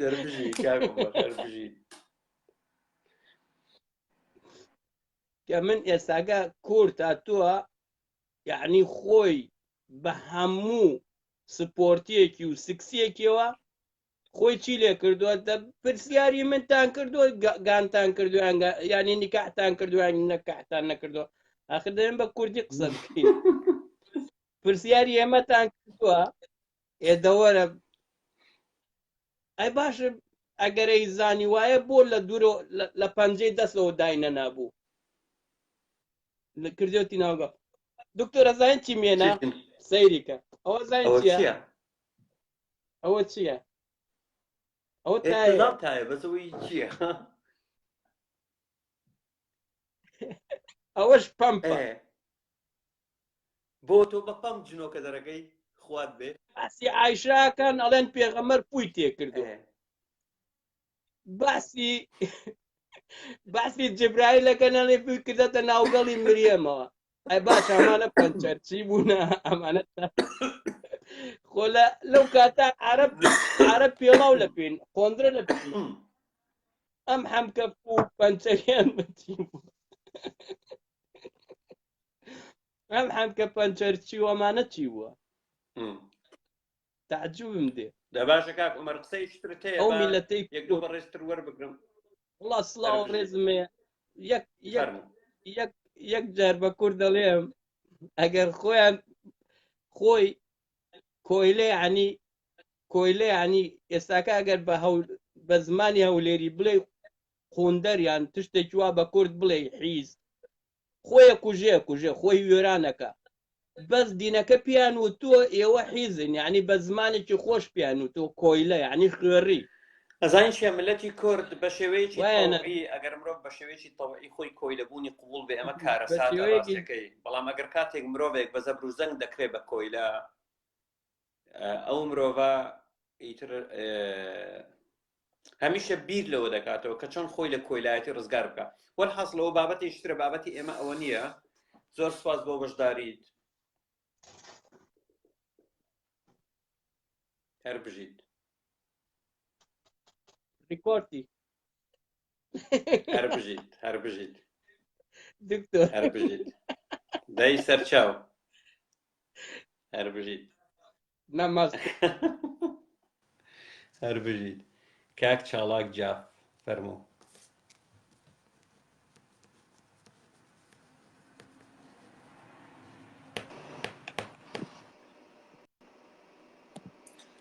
ئەم کاتت باش دکتۆر سەرچاو هەر بژیت فەرموو قاتت چۆنە باشی خۆش بی سپاس دەکەم تۆ چۆنی ئەوەی پێش ڕاستی دەڵام لێدا بکە کامیرەیە کرد ڕاستی پڕ بەدۆ دەستخۆشی لێ دەگەم شتێکی زۆر کۆمیدیە کاک عومەر خۆی ئەو سوالەت ئەو ئیشە کە بۆی تەڕح کرد جنۆکە و شتی دەربکە ئێسا بێدینەکان زۆر بوونە چونکە ئەوەی کە بێدین بێ بە بەرامبەری چاوی بسڵمان مەلاکان ئەوەڵێ جنۆکە چوتە سەری لەبەر ئەو وای لێ هاتووە کاریان بازاریان گرمەی تێ ڕۆبکە سەیرە دەزانین چۆنە کاک چاڵک لەو فترەی زۆر ڤیدیۆم بینیوە بە ڕێزاندا ناوار هەمووی بەلایەوە دەبینی خەریکی نێوگەڵی کچە و خەریکی نێوگەڵی کچی مناڵە و ژنە و خەریکی دەرکردنی جنۆکەیە ئەنی زۆر سەیرە تۆ وەرە یعنی ئەو ئاینە لە ڕووی ئەخلاقەوە تەواو و گەیشتۆتە نزمترین ئاستی ئەخلاق يعني سەخافەتی ئەم ئاینە هەر زۆر بێوێنەیە وی هەر خەموو هەمەکەی ئەوە بوو هەر خەریکی سێکس و ئەم نوع عشتانەیە فەیتر ئەوەی کە بە قسەیان ناکە ئەوە حجەیەکی ئەقەی ناکە بەڵام یەکشت هەیە تۆ بۆ نمونە مرۆڤێک کاتێک دەچی بۆی لای مەلایەک دیارە بڕوای هەیە ئەو پیاوێکی مبارەکە ڕەنگ بێ یارمەتی بدا لە ڕەوینەوەی خەمی مشکلەی بەڵام تۆ بچی دەست درێژی سێکسی بکەیتە سەر تێگەیشتی مۆزوعەکە چۆنە وایە تۆ لەگەڵەوەش بچی دەست درێژی سێکسی بکەیتە سەر بەڵێ کارەساتە ئەلا کولن دکتۆر کاک ئاسۆوتی کاک مارکیش وتی جەنابەت 200 و چەند ڕۆژ لەو غورفەتە کاتت بەسەرا بردووە ئەمجا شتێکەیە محەممەد وتێتی لا تشد الرحال إلا إلى 3 مسجد الحرام ومسجد النبوي ومسجد الأقصى جام ليرة شيء الله بۆ مستقبل جەنابەت وابزەم لە هەولێر لە دایک بوویتەوە بەڵێ منیش ئەڵێم لێرانە لا تشد الرحال إلا إلى 3 هەولێر ئوسترالیا ماڵەکەی تۆ سپاس دەکەم ئەوە کەمترین شتە جا سوالێک ڕاستی پرسیارێکی دکتۆر دائیمەن پرسیاری ئەەکەن لەوانەی کە بێدینین وەکو چۆن ئەڵێ لە فاقا بتگرێ ئەو دینەکان سوالەکەن ئەڵێ ئێوەی کە بێدینن ئەڵێن بەڵێ مردووتان چۆن ئەنێژن ینی چۆنی لە خاک ئەنێن ئەگەر بڵێ وەکو اعتیادی کفن و ئەمە ئەڵێوە دەستوری ئیسلام ئەگەر بڵێ دەزانین چۆنە کاکە جان یەکشت بابە باسکەم مەوزوعی لە گۆڕنان تەنانەت پێش ئاینەکان بوونی هەبووە باشە بۆن لە سەردەمی فێرعەونیەکان بوونی هەبووە کاکە جان باشە لە سەردەمی فێرعەونیەکان بوونی هەبووە نەک تەنها لە گۆڕنان کەوا مرۆڤی ئاساییان لە گۆڕناوە بەڵام پادشا و فەراعینە و خانەوادەکەیان هەمویان هین کردووە بۆی لاشەکانیان بۆ گەن نەبێ وە تاوەکو ئێستاکەش ماوە ئەمە یەک دوو ئاینی یەهودی هەمان شتی کردووە مەسیحی پێش ئیسلامە هەمان شتی کردووە ئێزیدی دەگەڕێتەوە بۆ 5,000 ساڵ 4,000 ساڵ پێش زاین 6,000 ساڵ هەمان کاری کردووە گۆڕیان هەیە و گۆڕیان بوونی هەیە زۆرێک لە ئاینەکانی تر هەمان کاریان کردی و بوونیان هەبووە بەڵام ئەوانە دەبنگن هیچ نازانن خاڵێکی تر ئەو لە گۆڕنانەی کە موسڵمان بەردادەنێن ئەوە ئاینی مەسیحی پێشوان کردوویەتی کاکەجان بڕۆ سەر گۆڕەکانیان بەڵام نیشانەی خاچی لەسەرا و بە ئاراستەی بۆ نمونە قیبلەی خۆیانە ئەوی موسڵمان وەریگرتووە لە سەردەمی قوڕەیش خەڵکی دورگەی عەرەبی پێش ئیسلام گۆڕیان هەبووە قەبریان هەبووە و بە ئاراستەی کەعبە بووە محەممەد ئەوەشی وەرگرتی خستویەتە ناو عادات و تەقالیدی ئیسلامەوە هیچ پەیوەندی بەوە نیە هەموو مۆزوعەکە دیارە خۆی وایە ئەوان وەکو دیکەنە حجەیەک یان ئێستا وەکو جەنابەت فەراعینەکان تەحنیتیان کردووە ئەو کاتە ئەگەر بڵێ ئێمە مردوومان وایە ئەڵێ ئەوانیش خۆیان خۆر بوو نازام چی بۆ ئەوانیش دیجە باشەوەکەینی مشکلەیە بەڕاستی منەوە بە مشکلە نازانم من کاتێک مردم ئیتر تەواو گیانم تووشی هین دەبیتن بۆ گەندەکە تێکەڵ بە خۆڵ دەبیتن و تەنانەت ئیسلام خۆی دەڵێتن دەڵێ دوای 7 ساڵە دەتوانی گۆڕ لەسەر گۆڕ لێ بدەی من نازانم مسلمانانی کورد بۆچی ئەوەندە دەبنگن لە ئیسلامدا بۆت هەیە 7 ساڵە با هەڵە نەبم فترەیەکە دەتوانی گۆڕ لەسەر گۆڕ لێ بدەی ئەم قسە حیزانە شێ دەیکەن مسلمانی کوردکەوە بەو شتە حیزانەیان گرتووە ئەنی من بەڕاستی دوێنێک بە حجەیەک هەر چێک بگەڵێ ئاها بزانە ئەوە تۆ درۆکەی تۆ بێدینی تۆ بڕات ئەگەر بە خۆیان بابچن با بخوێنەوە خۆیان بابچن با بخوێنەوە کاکەچێت خۆیان بابچن با بخوێنەوە ئەنی مەوزوعی کفن و ئەو شتانە نوێیە ئەسڵەن دوای مردنی محەممەد و ئەو شتانە هەتا هاتووە کفنیی هەر بەجلی خۆیان دەیان شاردنەوە ئەمانە هەموو داهێنانە کەوا دێن باسی دەکەن دواتر هیچ لە مەوزوع ناگۆڕیتن یعنی تۆ لە گۆڕ بندرەی ئاژەڵ بتخوا نازانم چی بتخوا ئەی ئەوانەی لە دەریا دەخنچێن و هیچ نابینرێنەوە ئەنی چییە سەیرە بەڕاستی من بەڕاستی بەلامەوە سەیر و شتێکی سەیر و سەمەرەیە کەیت خوێنە بابە و عەقڵیەتە بابیر بکەنەوە ئەوە ئەسڵەن مشکلەیەکی نە ئەوە بە مشکلەیەک نابینم کاک چاڵاک وایە زۆرە بۆیان ئەگەر بیانەوەی وەڵامیان مەقسەدەکە لێرە چیە نییە مفلسیان پێ نییە وەکو کردویانەتە ئێمە یەک تەحەدایان دەکەین ناڵێن تەرمی پێغەمبەرەکەتان زەوی تەرمی پێغەمبەرەکەتان ناخوا تەرمیان بۆ گەنی نابێ وەکو خۆی دەمینێ بابێن گۆڕی محەممەد هەڵکەنن ئەگەر هاتوو تەرمەکەی وەکو خۆی نما بوو زۆربەی زۆری گۆی زەمین دەبێ بە موسڵمان تەواو وایەنە وایەنە وایەنە بەڵام من گەرنتیان پێت دەم هەر هیچی لەژێر نییە پارتە ئێسقانێکی بچووکیشی نەماوە هیچی نەماوە باشە ئەکید کۆرەکیڵێ لەوێشە ڕەنگ بێ یعفور بێ کاکە یعفور بێ لەوێ تو لە ڕووی تۆ قەرسەقولی یعفور نەیعفور ئەیچی باشە دکتۆر زۆر کات لێ ناگرم دەستخۆشی لێ یەکەم زۆر سپاس دەکەم هەر بژیت هەر بژیت سەرچاو کاتێ شات هەر بژیت یەک بەڕێزی ترماوە کارلۆس ئیتۆری دوا کەس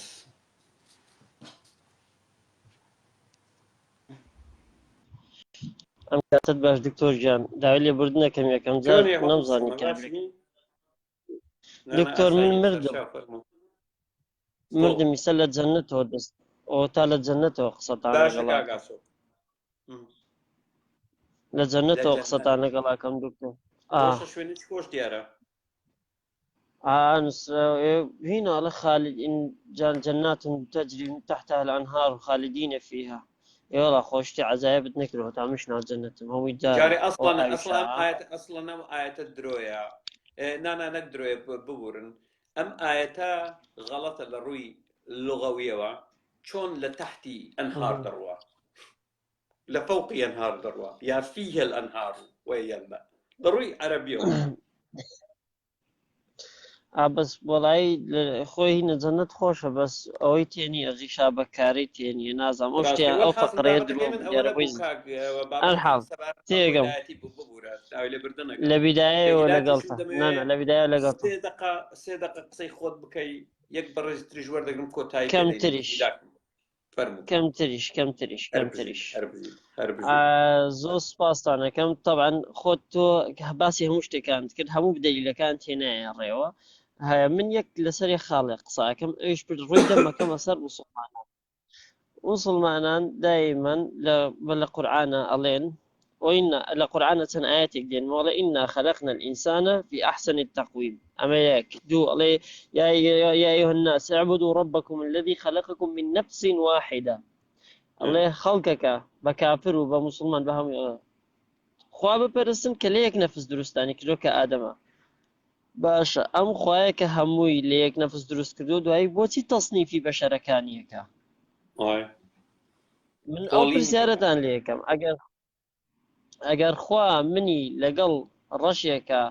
لەگەڵ کەسێکی بەنگەلادشیە لەگەڵ ڕەشێکە هەر هەمومانی لە ئادەمەوە دروست کردووە باشە بۆچی هەر کاتێ تو هەموو هینەکانت کرد هەموو پرسیارەکانت هەموو ئەو دەلیلانە تێنایە کە لەناو قورئان و لە سیرەیە هەیە کەوا عوبودیەت بوونی هەیە و ئەبێتیش هەبێ خوا بۆچی تەنانەت لە کاتی مەسیحیش و لە دینی ئیبراهیمیەکانە هەمووی عیبادەت هەیە بۆچی خوا ئەو هینەوەی نەکردو بۆچی خوا فەرقەکە لەبین بەشەرەکانی گەر هەمویانی بە یەک چاو خەڵق لە یەک کەسەوە خەڵق کرد و بە یەک چاو سەریانەکە من ئەو پرسیارەمە جواب دەنەوە باشە ئەو کابراایەکیش هەیە ئەلێرە طبعاً زۆر دەمڕوتیش دیارە لەوەی هەر 14-15 ساڵێک بێ نووسێتی پرسیارەکەم لەگە جواب نەدەم و خۆندەراکەمە دەمتانەوە ئەو من دەم کراوە بیکرە دەمەوە بەڵام پرسیارەکانت بنووسم عەلی خۆشناوی ناوە عەلی خۆشناو با پرسیارەکانت بنووسە من جواب دەدەمەوە بە سەزان پرسیارەکان تو ناوگەڵە سەرچاو خۆت هەر بە ناوگەڵەکە خاڵۆ یاخی دەوڕون بەس جەماحاتی جارێ بڕۆ فێرە نووسین بە ئازیزم اینجاوەرەوە من تۆزەک شەرم لە دەقەت دەکەمەوە باشە دکتۆر جا من داوای لێبوردنەکەم کاتێکی شاد بۆ هەموو لایە هەر بژیت باشە ئازیزم خاڵۆ یاخی ئێوە نازانم ئێوە لێتان شێواوە ملحید بەعین دەنووسن باشە جەماعەت بەحە دەنووسن سەیرە باشە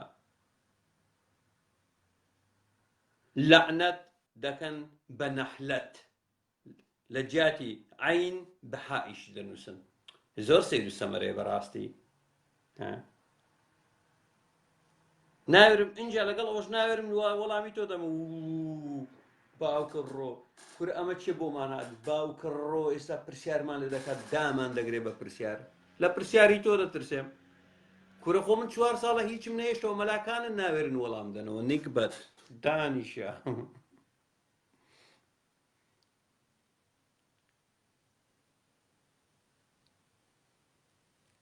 باشە دانیشە فرعون دانیشیان هاتوو دەگۆ فرعون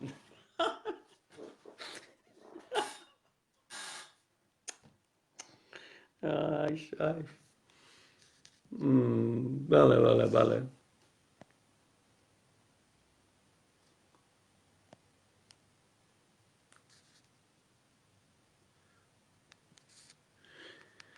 بورە کوڕە بێشەڵسەکەی کامیرە بۆ تۆ نانێردرێ وە بزانام هیچ بەڕێزێک نەما کوڕە بێشەڵسەکە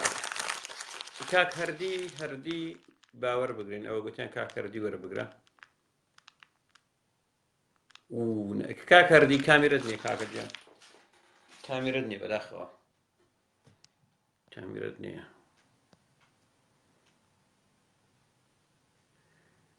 دەزانم دیارە لە هینەکان دیارە ئەوانە چێن بابەتێک خۆم هیلا کردی قوڕگم دڕایە 2 سەعات زیاتر قسەم کردی بێن ئیتر هینی نیشاندا بۆ ئەوی دواتر چارم ناچار بێ لایڤەکە لابەرم نا لەبەر دەبی زۆر ئاگادار بم ڕاستیەکەی دەبی زۆر ئاگادار بم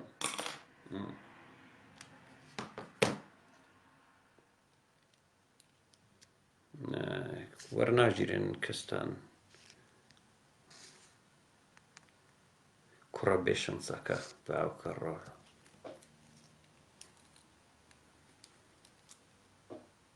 کاکە ماوی بەڵام کامیرەت نییە ئازیزم ئەوە دوو جارە دەمێ وەرت بگرم ها ئەوەتە پین فەرموو بەڕێزان ئەوە کاکەردیە پین سەیرکەن کامیرەی نییە کاکەجیان ئۆپشنی کامیرەت نییە من چی بکەم باشە ئۆپشنی کامیرەت نییە ئۆپشنی کامیرەت نییە کاکەردی ئەوەتە جارێکی تر بۆ تاکید ئەوەت هیوادارم دیار بی بەڕێزان لێتان بزانە دیارە یان نا ئەوەتە بزانە ئۆپشنی کامیرەی تێدا نییە دای لێ بردە نەکەم کامیرەت نییە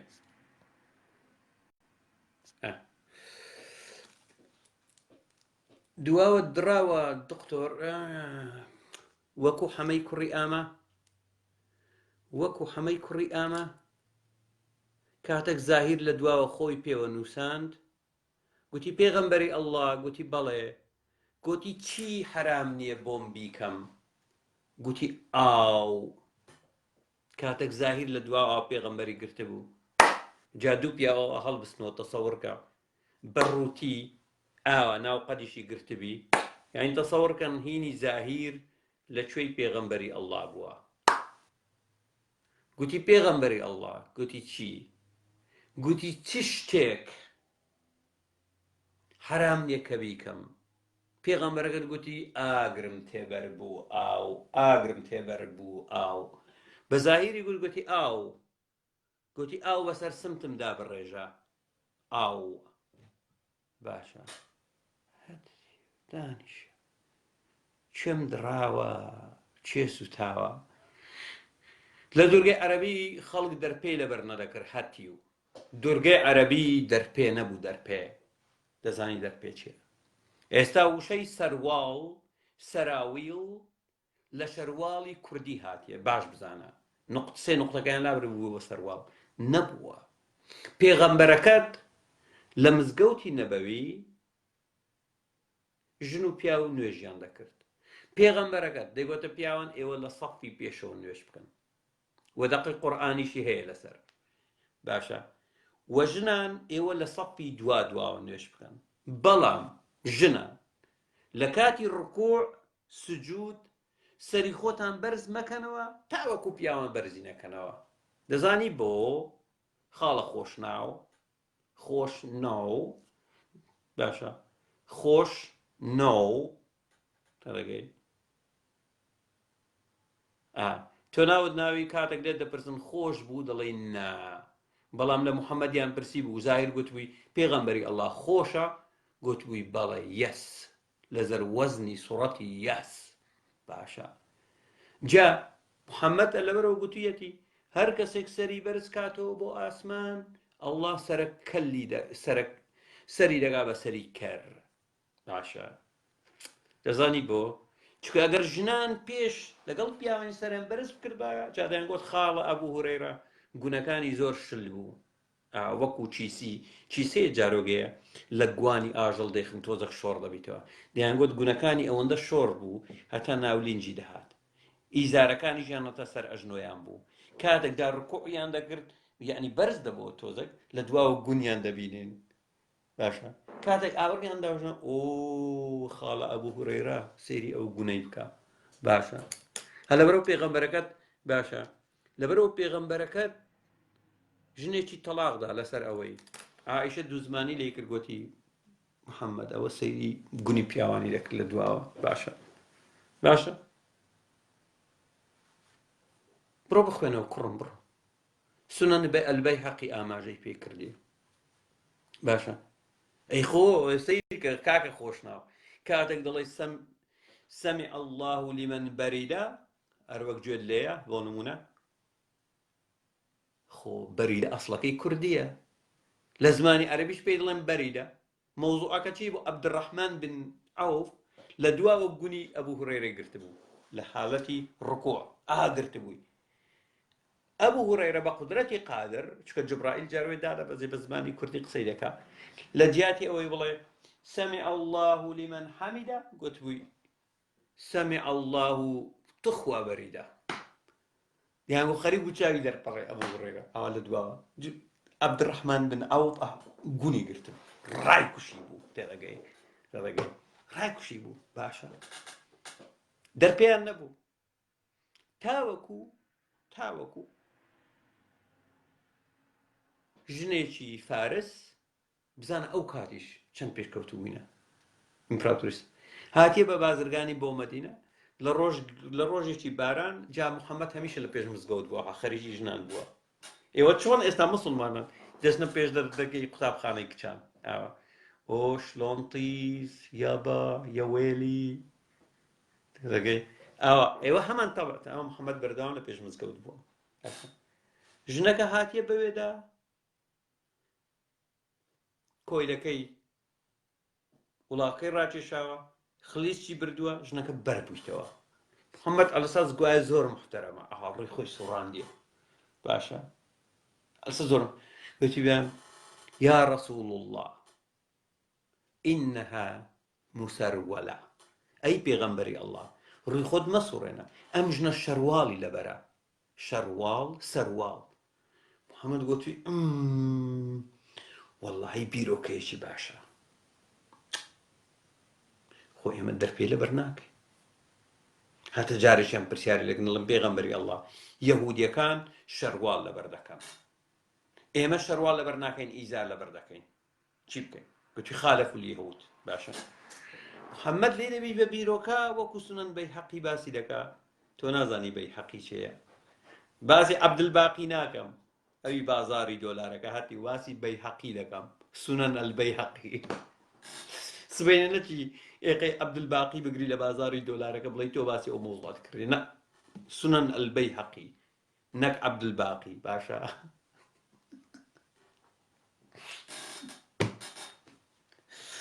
باز دەکا دەڵێ دوای ئەوە بیرۆکە کەوتە ناو مێشتی محەممەد ئاوە دەڕۆیی کۆمەڵە ژنێکی دەبینی دەیکۆت غەفر الله نیساء ئومەتی ئەوەی شەرواڵیان لەبەر کرد ئەڵڵا بورە لەو ژنانەی ملەتەکەم کە شەرواڵی لەبەر دەکەن شەرواڵ یعنی بکرێ شەرواڵ لە مێشتی محەممەد لەبەریان نەکرد دووبارە پاش دەفێک کۆمەڵە ژنێکی دەبینی تووشیان دەبوو هاواری دەکرد محەممەد ڕەحمەت لەو ژنانەی ملەتەکەم کە شەرواڵ لەبەر دەکەن دەرپێ لەبەریان نەکرد تورگە عەرەبی لەبەریان نەکرد باشە پێغەمبەری ئەڵڵا دانیشتووە گەڵ و گونی لە دەرەوە بووە باشە عایشە باز دەکات دڵێ باوکم هاتە ژوورەوە گونی پێنیشاندا عومەر هاتە ژوورەوە گونی پێنیشاندا عوسمان هاتە ژوورەوە دانیش خۆی چاکرد گوتم ئەرێ موحەممەد تۆ باوکم هاتە ژوورەوە دەکا خەزورت گوند پێنیشاندا عومەر هاتە ژوورەوە گونت پێنیشاندا چی بۆ عوسمان گوتی نا ئەو فرشتە شەرمی لێەکە باشە زەید بن الحارثە لە کوشتنی قورفاتەوە محەممەد بەڕووتی بۆی چوو عایشە دەڵێ ئیزارەکەی لە دواوێ دەخشا دڵێ یەکەم جار بوو گونی ببینم گون و عریانن دەڵێ بەڕووتی دەڵێ چوو ئەوها لە باشی کردو یەکتریان ماچ کردو دڵێ هاتەوە گوتم چی بوو گوتی هەواڵەکە زۆر خۆش بوو کوشتنی قورفە بوو گوتم جا بۆ بەڕووتی گوتی ویستم پێشواز لێ بکەم بڵێ منجا بە گونمەوە پێغەمبەرەکەت بە گونمەوە بەڕووتی بە گونمەوە کیوێەوە هاتینە دەتانەوێ گەرما بووە بەڵێ گەرما بووە ئێوە هاتوونە من گەورە و بچوشی ئاینەکەتان دەزانم باشە پێویستم بە زەڕەبین نییە پێشراوە بە زەڕەبین دەگەڕام بزانم لە کوێ ئاینەکەتان نا ئێزا قوونی مەکشوفە بۆ من مەکشوفە ئاینەکەتان تەنها سەخافەت و قێزەوەنی تێدایە یەک شتی محتەرەمم لە ئاینەکەتان نەبینی باش بە خۆتان دانیشم پاپە لایەنی کەم لە ئێستادا ڕێگاتان پێدەین ئاوی سازگاری کوردستان بەکاربێنن بۆ پاکردنەوەی قینگتان پێغەمبەرەکەتان ئاونە بۆ قوونی پێبشوە هەتی وینە بەبەر بە بەردی گەرم شۆریویەتی لەبەرەوە یەکێک لە موعجزەکانی ئەڵڵا بۆ خەڵکی دوورگەی عەرەبی لە سەردەمی پێغەمبەری نازدار نەبوونی نەخۆشی مایسیری بوو دەزانی بۆ با پێ بڵێن چکە بە گەرم بووە بەسێ بەردی گەرم جا تۆزە تیژیش بووە لە قوونیان خشاندێت مایسیریشە بۆ سووتان دوێتی لە ڕەگ و ڕیشەوە دەریێنا مایسیری چی سەیریکە بیکەن بە ئەجازی زانستی پاکردنەوەی قینی موسڵمانان بەسێ بەردی نەگەورە نەبچووک بۆ نەهێشتنی نەخۆشی مایسیری ئەجازی زانستی سەیرکەن ئەمە خۆی ئەجازی زانستیە تێگەیشتن ئەجازی زانستی پاکردنەوەی قینجی سمێڵ قوتان و زرتە زەلامان بەسێ بەردی پاک لەسەر سنەتی پێغەمبەری نازدار بۆ نەهێشتنی نەخۆشی بەواسیر و مایسیری لێمان بکەن بە ئەجازی زانستی و بابەتێکی لەسەر بڵاوکەن خۆچی تێدایە مەوزوعەکە من یارمەتیتان دەم لە نووسینی بابەتەکە باش نییە من یارمەتی دام ئێوە پلانی کەم ئێمە ڕێگاتان پێدەین ئاوی سازگاری کوردستان بەکاربێنن بۆ خۆتان دابنیشن لە شوێنی خۆتان باش بەردی گەرم بەڵێ لە دوورگەی عەرەبی بەردی گەرم هەیە من نانی گەرمم بیستووە و نازانم چی گەرمم بیستووە بەڵام لە دوورگەی عەرەبی بە دوای بەردی گەرم دابگەڕێ دانیشن من بتانەوێ بە پشتیوان عەبدوڵڵا ڕابوێرن کورە من بە خواکەتان ڕادەبوێرم ڕۆژانە کورە من بە حەمەی کوڕی ئامە ڕادەبوێرم ئێوە ئاگادارێکین مناڵە لووسکەکان مناڵە لووسکەکان ئەو دەقە لەسەر ئێوە جێبەجێ دەبی عەبدولمەکار عەبدولمونتەقی أعوذ بالشيطان من الإله الرجيم بسم الهبل العظيم ويطوف عليهم ولدان مخلدون صدق الشيطان العظيم بورن دەنگم تێک چۆ ناتوانم دەنگ بلەوە زیاتر بڕوا مناڵە لووسکەکان دانیشن بابی بابم بۆ خۆتان دانیشن باشە تۆزێک بە مؤەدەبی دانیشن فێرە ئیسلام بن لە ئێمە ئیسلام وەک خۆی باشە ئیسلام وەک خۆی ئیهانە و سوکایەتی مەکەن ئێمە ڕاستی ئیسلامتان پێدەین هەلە بەرەوش ئاماژە بە بەڵگەکان دەکەین بۆی بگەڕێنەوە سەری باشە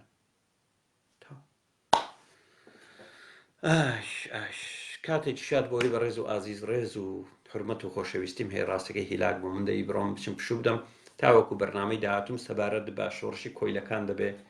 کەوا ئەو شوێنەی پێدەوترێ عێراق لە جنوبی عێراق و لە ئەهواز بوو لە سەردەمی عباسیەکان کەوا بۆ ماوەی 17 ساڵ بەردەوام بوو شۆڕشێکی زۆر مەزن بوو کاتێکی شات هەر بژین